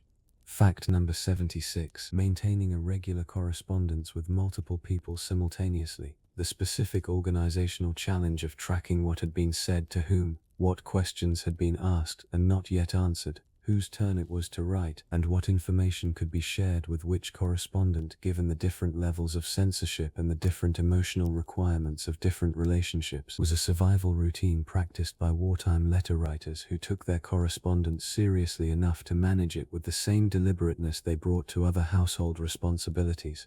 Women who were writing simultaneously to a husband at the front, a son in a different theater, a daughter evacuated to a different city, and parents in a town they could not currently visit were managing multiple parallel relationships across multiple distances with the specific care of people who understood that the letters were the relationships, that in the absence of physical presence the correspondence was the primary medium through which each connection was maintained and through which each absent person was kept present in the household's daily life. The organizational routine of the correspondence, the specific days assigned to specific letters, the notebook kept for reminders of what had been promised and what awaited response, the management of the envelopes and the stamps was the infrastructure of a social life that the war had converted from something conducted in person to something conducted entirely in writing. The routine maintained the infrastructure maintained the relationships, and the relationships were, for many of these women, the primary reason the rest of the survival routine was worth the trouble. Fact number 77. Counting the days was a survival routine practiced in some form by virtually every person in a situation whose end was defined but whose duration was uncertain. The prisoner whose sentence had a fixed term. The soldier whose tour of duty had a theoretical length. The civilian whose evacuation was described as temporary. The family waiting for a specific event whose scheduled date kept being revised. The count gave the waiting a structure it would otherwise have lacked, converting an indefinite period into a series of countable units, each one completed and checked off, the total diminishing day by day toward a specific number that represented the end of the current situation and the beginning of the next. Prisoners of war who maintained day counts described the routine as one of the more powerful available tools for managing the psychological weight of indefinite captivity. The count said that the time was finite, that it was passing, that each day completed was a day closer to the day the count reached zero. The count was also, in some cases, a form of useful denial, a way of maintaining the fiction of a fixed endpoint in situations where the endpoint was genuinely uncertain, but even the denial was useful, because the person doing the counting was the person who got up each morning and made the mark and moved through another day, which was the essential requirement of survival whether or not the count eventually proved accurate. Fact number 78. Processing newly arrived casualties in a field hospital involved a specific administrative routine that ran alongside the clinical one. The recording of each patient's name, rank, unit, and presenting condition in the standardized form that the military medical system required, and the staff performing it maintained this routine through the heaviest casualty periods with a consistency that was not bureaucratic indifference but practical necessity. The record was the patient's presence in the system, the document that allowed him to be tracked, communicated about, transferred, and eventually notified to his next of kin, whether the notification was of recovery or of death. A patient without a record was a patient who did not officially exist, whose fate would be unknown to the people responsible for him and to the people at home who were waiting for news of him. The administrative routine was therefore a form of care in its own right, distinct from but inseparable from the clinical care conducted alongside it. The nurse who completed the admission form for a semi-conscious patient while a doctor assessed his injuries was not performing a lesser task than the doctor. She was performing a different and equally essential one, securing the patient's existence in the record that would follow him through the medical system and beyond it, ensuring that whatever happened next, it happened to someone who was officially known to have arrived. Fact number 79. The specific routine of going to the cinema on a Friday evening, the weekly ritual of the main feature, the newsreel, the B-picture, the ice cream in the interval purchased with whatever small luxury budget the week had permitted, was maintained by working-class British families throughout the war years with a consistency that box office records confirm and that several wartime accounts describe as one of the more important of the week's fixed pleasures. The cinema was not expensive, it was warm when many homes were cold. It was dark in a way that the blackout outside was also dark, but that the cinema's darkness converted from threat into something comfortable and contained. It was a social space in which the experience of watching was shared with an audience whose presence, the laughter, the occasional sob, the collective response to the newsreel's account of the war's progress, made the individual's emotional response part of something larger and therefore slightly easier to bear. The Friday cinema routine was a small, reliable pleasure in a week that had asked a great deal of the people heading toward it, and the regularity of its availability, the simple fact that next Friday would also have a cinema, that it would also be warm and dark and full of the film currently showing, provided the specific comfort of a pleasure that could be anticipated and reliably delivered. In a wartime world where reliability was scarce, the Friday cinema was worth considerably more than its ticket price.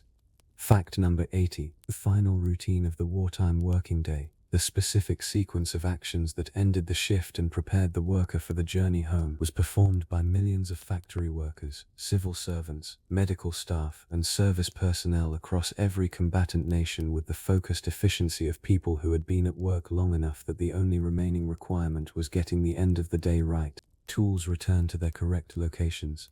Work surfaces cleared and cleaned. Outstanding tasks logged for the next shift, equipment powered down in the correct sequence, handover completed with the colleague taking over, outerwear retrieved, identity checked at the gate, the specific social transition from the world of the workplace to the world of the journey home conducted in the small rituals of departure that every workplace develops. The routine of the ending was as important as the routine of the beginning. It was the mechanism through which each day was properly completed rather than simply abandoned, and through which the next day was set up for its own effective start. The worker who left their tools in the right place, who completed their handover thoroughly, who checked out correctly was not performing acts of administrative compliance. They were practicing the specific discipline of people who understood that the routine's integrity across all its phases, not just the productive middle but the beginning and the end, was what made the routine worth having at all. Fact number 81. Something about the specific act of putting on a uniform each morning, whether the military uniform of a serving soldier, the civil defense uniform of an ARP warden, the nurse's uniform of a hospital worker, or the WWII uniform of a volunteer, performed a psychological function that its purely practical purpose does not fully account for.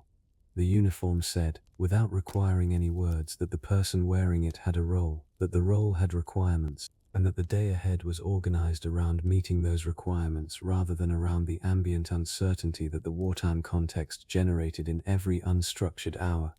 People who wore uniforms described the morning routine of putting it on as a form of daily recommitment. The physical act of dressing in the specific garment of a specific role was the act of becoming, for another day, the person the role required. The buttons fastened in the correct order, the collar adjusted to the correct position, the specific items of equipment attached in their correct places. The mirror consulted not with vanity but with the professional assessment of someone checking that what was being presented to the day met the standard the day required. The uniform was the self that the wartime context had called into existence, and putting it on each morning was the daily renewal of the commitment to be that self, to show up in the specific form the role demanded, for another day of whatever the day was going to require. Fact number 82. Reading aloud to a child at bedtime during the war years was a routine that parents maintained with a tenacity that the specific exhaustion of the wartime day could not consistently diminish, because both the parent and the child understood in the wordless way that the bedtime story is understood, that the reading was about more than the story. The story was a container, a space of pure narrative in which the imaginative world of the book displaced, for 20 minutes, the actual world of the house and the street and the sky outside. The child in the bed was in the story. The parent reading it was in the story. The raid that might come later and the news that might arrive tomorrow were not in the story, and their exclusion from the story's space was the point. Parents who had managed to read to their children each evening through years of wartime disruption described the routine as one of the more important things they had done. Not heroic, not unusual, not requiring any particular skill beyond the willingness to be present and to read the words on the page with enough life to make the story real. The books wore out with reading. The same stories were read until the pages were soft and the bindings loose, and the children knew the words well enough to follow along with their eyes closed. The routine continued. The story was told, the child slept, and the parent closed the book and sat for a moment in the specific quiet of a room where everything was, for tonight, all right. Fact number 83. Reporting for duty on time. The simple daily act of arriving at the required place at the required hour in the required condition was a survival routine in the collective sense. The systems of wartime civil defense, military operation, and essential civilian service depended for their functioning on the consistent performance of this single basic act by every person within them. A fire service whose crews did not arrive on time was a fire service that could not respond to the fires the raids produced. A hospital whose staff did not arrive on time was a hospital that could not care for the casualties. An artillery battery whose crew were not at their posts on time was a battery that could not engage the target at the moment the target appeared. The punctuality that wartime required was not the punctuality of office culture. It was the punctuality of systems whose gaps had immediate human consequences, where the person who was not in position when the position was needed left a specific hole in a specific capability at a specific moment. People who maintained this standard of punctuality across the war years, who arrived when they were supposed to arrive regardless of what the previous night had produced, regardless of how little sleep they had managed, were performing the most basic and most essential of all wartime survival routines. The daily decision to be where they were supposed to be, doing what they were supposed to do, at the time they were supposed to do it. Fact number 84. Grinding coffee substitute in occupied Germany. The specific morning routine of preparing the ersatz coffee that real coffee shortages had made the standard morning beverage for German civilians from the early years of the war was a routine that several German civilian accounts describe with the particular ambivalence of people performing a familiar action that is a constant reminder of something missing. The grinding was the same action it had always been. The smell was not. A roasted barley or chicory or acorn mixture that passed through the grinder produced a smell that was coffee adjacent but not coffee, close enough to activate the memory of what coffee had smelled like, different enough to make the memory an absence rather than a presence. The morning routine of the coffee preparation was therefore a daily encounter with loss in the most mundane possible register, the small olfactory reminder, performed every morning at the same time in the same way, that the world had changed in ways that extended even to the specific smell of the morning kitchen. German civilians who described this routine in post-war accounts did so with a specificity suggesting it had left a real impression, not because the loss of real coffee was among the war's more significant deprivations, which it was not, but because the daily repetition of the reminder had made it one of the more consistently present ones. The ersatz coffee was the war in miniature. The substitution of something adequate for something lost, performed each morning in the kitchen before the day had properly begun. Fact number 85. Checking the post first thing in the morning was a routine whose emotional content the wartime years had transformed so thoroughly that several post-war accounts describe the habit persisting long after its wartime urgency had passed. People still going to the letterbox with the specific alertness of someone who might find something life-changing there, years after the situation that had installed that alertness was over. During the war, the first post of the morning was the morning's primary event for households with members on active service, the delivery that might contain the letter from the front, the official communication from the War Office, a card sent from a transit camp that said only "I am alive and moving and will write properly when I can."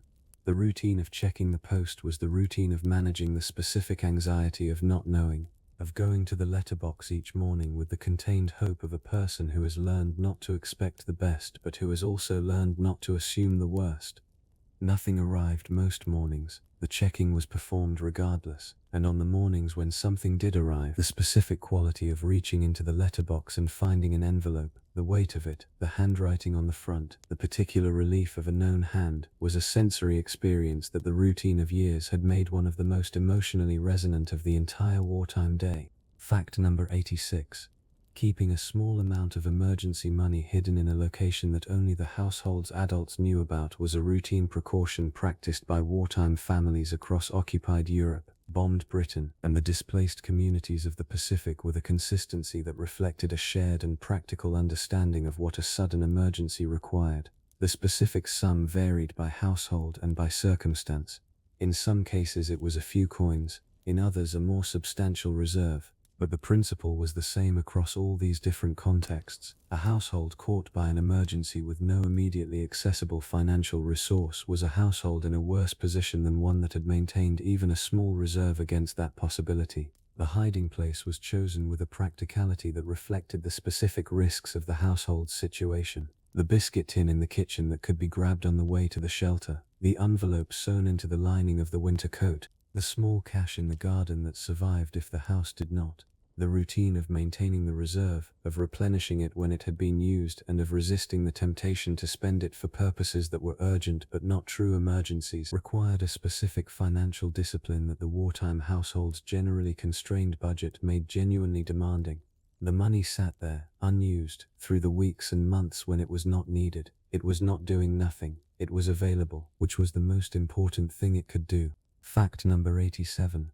Drying and storing herbs from the garden at the end of summer, the specific late summer routine of harvesting, bundling, hanging and eventually storing the dried herbs that would provide flavor to the winter kitchen's necessarily plain ingredients, was a practice that the wartime garden had elevated from a pleasant optional extra to a practically important supplement to the rationed household's culinary resources. Salt, pepper and the basic spices had become expensive and intermittently unavailable. The herbs that a well-managed wartime garden could produce in reasonable quantities, the thyme, the sage, the parsley, the bay, were therefore the flavoring resources that stood between the winter meal and the complete plainness that the absence of other seasonings would have produced. The routine of the herb harvest required the same forward-looking orientation that all wartime food preservation required. Effort made in August for a benefit received in February. Investment in a future kitchen month that the present garden was producing the ingredients for. Women who maintained this routine described the winter moment of reaching for the dried herbs as one of the small, specific satisfactions of having been organized the previous summer, the specific pleasure of a need met by a preparation made in advance. The herb's fragrance released into the winter kitchen as a sensory reminder that the summer had been productive and the productivity had been preserved. Fact number 88. Learning to read a compass accurately enough to navigate by it in the field was a survival skill whose acquisition required a routine of practice that military training provided and that the soldiers who took it seriously extended beyond the formal training sessions into their own time. The compass was the tool that kept a soldier oriented in terrain where visual landmarks were absent, destroyed, or actively misleading. The featureless desert, the dense forest, the night movement across ground that daylight would have made navigable by eye.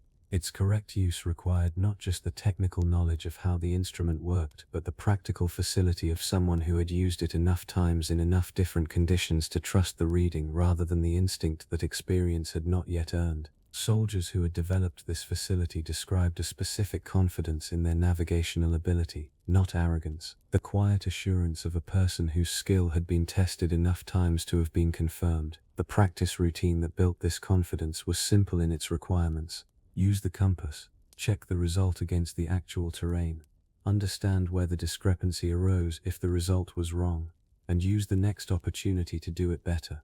The repetition was the training. The training was the survival tool, and the survival tool, used correctly at the moment it was most needed, was the difference between arriving where you were supposed to arrive and the various consequences that not arriving produced. Fact number 89. The specific routine of a wartime schoolteacher beginning her class each morning with the register, the roll call of names whose responses confirmed which children were present and which were absent, was a routine that the war had invested with a weight that the same register in peacetime had not needed to carry. In peacetime, an absent child was a child who might be ill or kept home for some other reason. The register's record was an administrative notation requiring a standard follow-up. In wartime, particularly in bombed cities and occupied countries, the absent name had a wider range of possible meanings, some of them administrative, some of them not, and the teacher who called the name and received no answer was performing an act of social monitoring as well as educational administration. The teachers who knew their registers intimately, who knew not just the names but the households behind them, the family situations, the specific vulnerabilities of each child's domestic circumstances, were the teachers best positioned to recognize when an absence represented something requiring immediate attention rather than the standard follow-up. The register was the daily census of the classroom community's survival, called each morning in the specific hope that all the names would be answered, and with the specific alertness of someone prepared for the morning when one was not. Fact number 90. Removing the blackout curtains from the windows in the morning, the daily reversal of the previous evening's careful covering, performed as soon as the night had safely ended and the light of a new day could be legitimately admitted, was the final routine of the night and the first routine of the morning simultaneously. The action that marked the boundary between the day's two halves with a physical gesture whose simplicity belied its emotional content. The first light admitted to a room that had been sealed since the previous evening was the light of a night that had passed, proof that the darkness had ended and the house was still standing and the people in it had made it through to another morning. Several wartime accounts describe the opening of the blackout curtains as one of the day's more quietly significant moments. The specific quality of light entering a room that had been dark for 12 hours carrying a freshness and an abundance that the same light on the same morning in peacetime would not have generated. The room was lit. The street was visible. The day had begun in the ordinary way, which was in the specific circumstances of a city that had been bombed and might be bombed again, the most ordinary miracle available. The curtains were drawn back. The window held the morning, and the day with all its requirements and its uncertainties was here again. Ordinary, demanding, and for another morning entirely available to be lived. Fact number 91. Writing out a recipe, copying it from a borrowed book, from a friend's recommendation, from a radio broadcast whose details needed to be retained, was a routine that wartime cooks across Britain and America performed in the specific condition of people who were building a new culinary repertoire from scratch under conditions of scarcity. The pre-war cook's recipe collection had been organized around availability. The recipes she used were the ones whose ingredients she could reliably obtain. The wartime cook needed a different collection entirely, one organized around the specific ingredients that rationing and shortage made consistently available. Built from whatever creative substitutions and novel preparations the wartime culinary culture was generating, shared across back fences and at bandage rolling evenings and through Ministry of Food leaflets slid through the letterbox.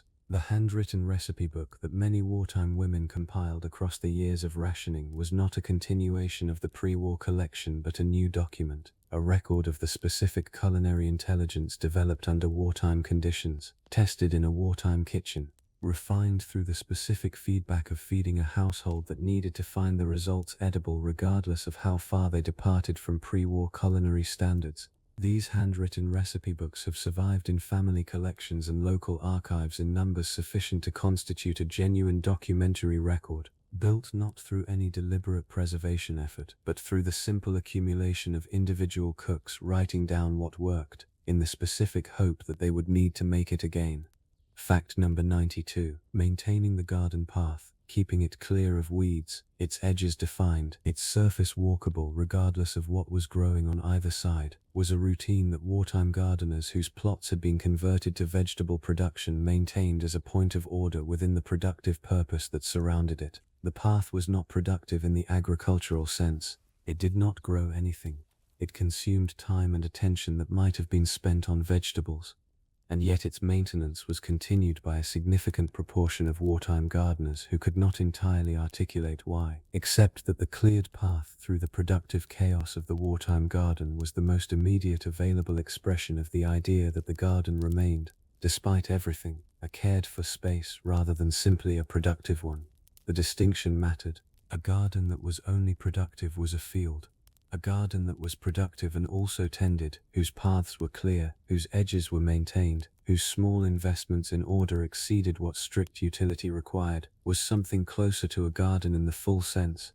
A place where human beings expressed, through the management of a piece of land, a set of values that went beyond food production to include beauty and order, and the specific satisfaction of a space that reflected care. The wartime garden path, maintained through the years of the conflict by people who had not abandoned the idea of the garden, was a small, green, entirely practical form of hope. Fact number 93. The practice of saving string, collecting the pieces of twine and cord that arrived with deliveries and packages and storing them in the specific drawer or tin that most wartime households designated for the purpose, was a routine that the culture of wartime thrift had installed so thoroughly in British civilian life that the string drawer became an almost universal domestic feature. String was not rationed and was not scarce in the way that food and fuel were scarce. It was simply a material of practical usefulness whose deliberate accumulation reflected the wartime mindset's general orientation toward conservation and the specific understanding that things currently available at low cost might not always remain so, and were therefore worth keeping rather than discarding.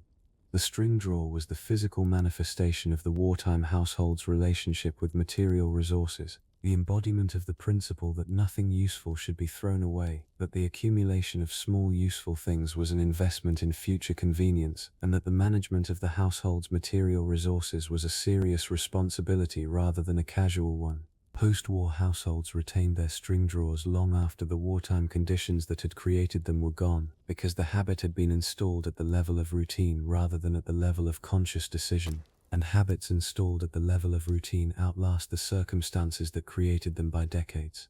Fact number 94. Preparing the children's school clothes the evening before, laying out the uniform, checking it for cleanliness and repair, ensuring that the shoes were polished and the bag was packed with whatever the next day's timetable required, was a routine that wartime mothers performed alongside all the other evening tasks that the household demanded, and that they maintained with a consistency rooted in the specific understanding that the morning's complexity was best reduced by the previous evening's preparation. The wartime morning was already full. The blackout curtains to be opened, the fire to be lit, the breakfast to be prepared from whatever the ration book permitted, the specific assessments of the previous night's condition that the day's beginning required.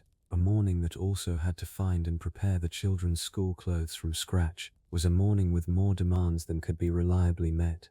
The evening preparation was therefore the morning's gift to itself, the specific investment of 10 minutes the previous night that converted the next morning's potentially chaotic departure into something manageable. Children who grew up in households where this routine was consistently maintained absorbed it as simply the way things were done, carrying the practice forward into their own adult households with the unreflective ease of someone performing a habit learned so early that its origins are invisible. The routine passed forward, generation by generation, as one of the more practical and least examined legacies of a wartime household culture that had learned, in very specific circumstances, the value of doing tonight what tomorrow morning would not have time for. Fact number 95. The debrief that a resistance network member conducted with herself after each operation, the private mental review of what had happened, what had gone as planned and what had not, where the risks had been greater than anticipated and what had managed them, was a survival routine that the most experienced operatives practiced as systematically as any formal procedure.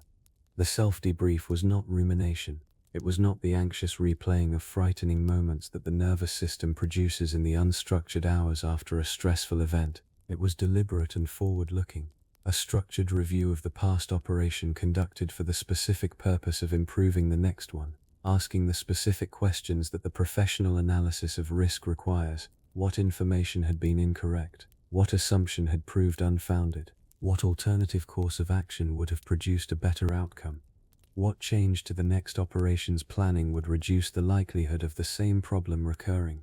The operatives who conducted these reviews consistently were the operatives who improved most reliably across the arc of their clandestine careers.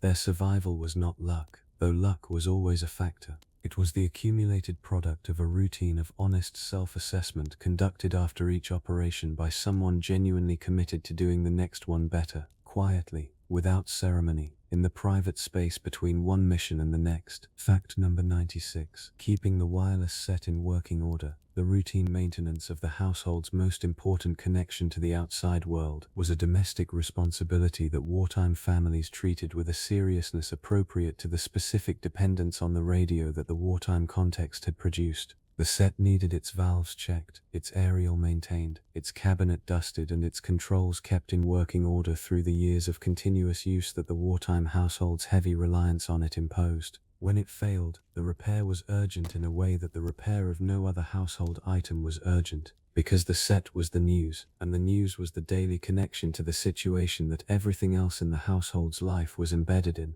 Households without access to a working radio during significant wartime events described the experience as a specific form of isolation that was as much psychological as informational. A sense of being cut off not just from the broadcast but from the shared experience of receiving it that the broadcast created for the entire listening population simultaneously. A neighbor's set could be listened to in an emergency. The repair of one's own set was done as soon as it could possibly be arranged. The routine of keeping it working was the routine of maintaining the household's connection to the world it was surviving in, small, practical, and entirely necessary. Fact number 97. The routine of the weekly bath. The specific management of the 5-inch water limit that wartime British households observed with varying degrees of strictness but that most acknowledged as a genuine constraint on pre-war bathing habits, produced a specific domestic choreography whose details several wartime accounts describe with the fond exasperation of people who found the constraint comic in retrospect and genuinely inconvenient at the time. The 5-inch rule was not enforced by any external mechanism. There was no inspector of bathwater depths. It was maintained through a combination of genuine civic commitment and the specific social pressure of a household culture that had internalized the wartime ethic of not taking more than one's share. The sequence in which the household's members used the bath, who went first, who went last, the management of the water temperature across a succession of bathers using the same modest filling, was a domestic negotiation whose outcome reflected the specific power dynamics and mutual consideration of each household. Children went first in households that prioritized their comfort. The most physically dirty went first in households organized around practical efficiency. The person who had heated the water went first in households where the effort of heating it was credited appropriately. However it was organized, the weekly bath routine was one of the more intimate domestic negotiations of wartime household life. A small, regular, entirely private arrangement that each household had worked out for itself, in the specific conditions of a constraint that everyone shared. Fact number 98. Putting out the fire at night, ensuring that the last embers of the evening's fire were safely extinguished or banked before the household slept, was a routine that wartime households performed with a specific attention to fire safety that the incendiary bombing of British cities had made considerably more pressing than its peacetime equivalent. The household fire that was badly managed overnight was not merely a household danger in wartime. It was a potential contribution to the specific type of fire spread that incendiary raids were designed to produce. The individual household fire that joined with neighboring fires to create the conflagrations that firefighting resources were overwhelmed by. Civil defense guidance on household fire management was absorbed into the bedtime routine of wartime households with the seriousness appropriate to information that was practical and immediately relevant. The routine was ancient. People had been managing domestic fires safely at night since domestic fires were invented, but the wartime context had given it a new dimension. The safety of the household fire was no longer purely a household concern, it was a community one. The household that managed its fire well was contributing in a small but genuine way to the fire safety of the street it was part of, and the household that did not was risking something that extended well beyond its own walls and well beyond its own family. Fact number 99. Saying a prayer at the same time each day, whether the formal prayers of a specific religious tradition or the more personal, improvised prayers of someone whose faith had been built or tested or made more urgent by the wartime experience, was a survival routine practiced across every culture and every faith tradition represented in the conflict.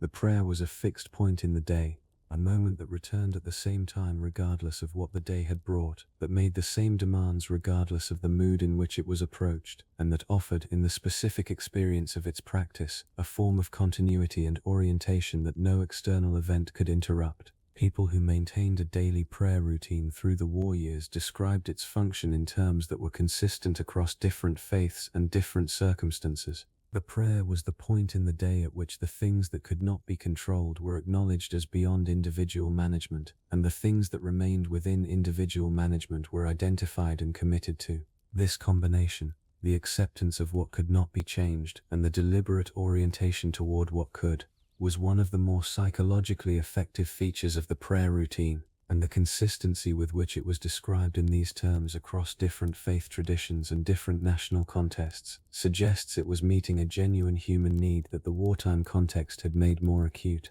and that the daily routine of prayer, in whatever form it took, was meeting with a reliability that nothing else quite matched.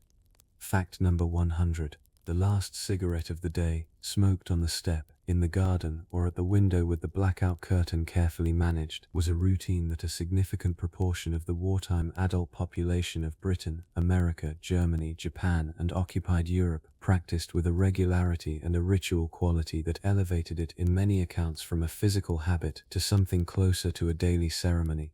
Tobacco was rationed and therefore genuinely scarce in ways that the pre-war cigarette had not been. The last cigarette of the day was therefore the last of a finite allocation whose management through the preceding hours had been more deliberate than peacetime smoking had required. It was smoked slowly, with the specific attention of someone making a limited resource last and finding in the deliberateness of the attention a quality of pleasure that the casual pre-war cigarette had not generated. The specific setting of the last cigarette, the step, the garden, the brief exposure to the night air before the house closed for the day, combined the physical ritual of the smoke with the specific experience of the day's ending. The house behind you, the night in front, the day's demands completed, the night's possibilities still unknown, but the specific few minutes of the cigarette entirely your own. Whatever the day had been and whatever the night might bring, the last cigarette was a pause that belonged entirely to the person smoking it. A small, reliable, entirely private ceremony of ending,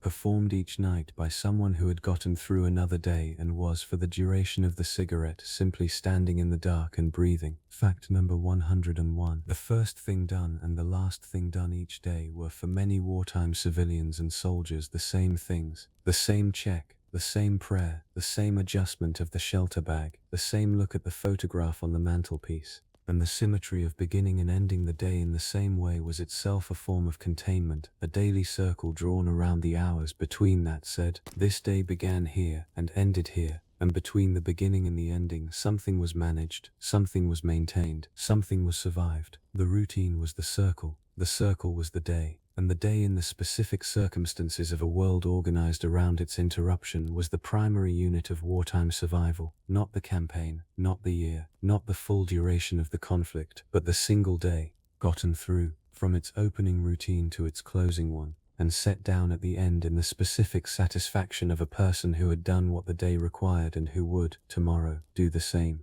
The routines that wartime built were not the heroic acts of history. They were something more fundamental and more durable, the daily disciplines of people who understood that survival was not a single event but a practice, not a moment of extraordinary courage but the accumulated product of ordinary days lived with the specific attention, care and consistency that the extraordinary circumstances required ordinary life to be capable of. They practiced this, day by day, routine by routine, in every bombed city and occupied village and military camp and submarine and hospital ward and prisoner of war barrack and family kitchen of the entire war. And the survival they produced, imperfect, costly, incomplete, and entirely human, was built entirely and without exception from these small, repeated, entirely ordinary acts. Every great human endurance is made of small, repeated things. This is not an observation that makes endurance seem less remarkable. It makes it more remarkable, because it places the remarkable exactly where it actually lives. Not in the single dramatic act, but in the 10,000th performance of the same modest sequence, carried out at the same hour, with the same materials, by the same hands that have been doing it for months and years, in conditions that have made nothing else reliable. The wartime survival routine was this kind of remarkable thing. The shelter bag checked each evening by a woman who had checked it every evening since September 1939. The fire lit each morning at 5 by hands that had lit it at 5 every winter morning of the war. The weapon cleaned by a soldier who had cleaned the same weapon in the same sequence enough times that the sequence was in his hands rather than in his mind. The letter written on Sunday afternoon by a prisoner who had written a letter on Sunday afternoon every single week of his captivity, because the Sunday letter was the proof that the week had passed and that he was still present enough to account for its passing.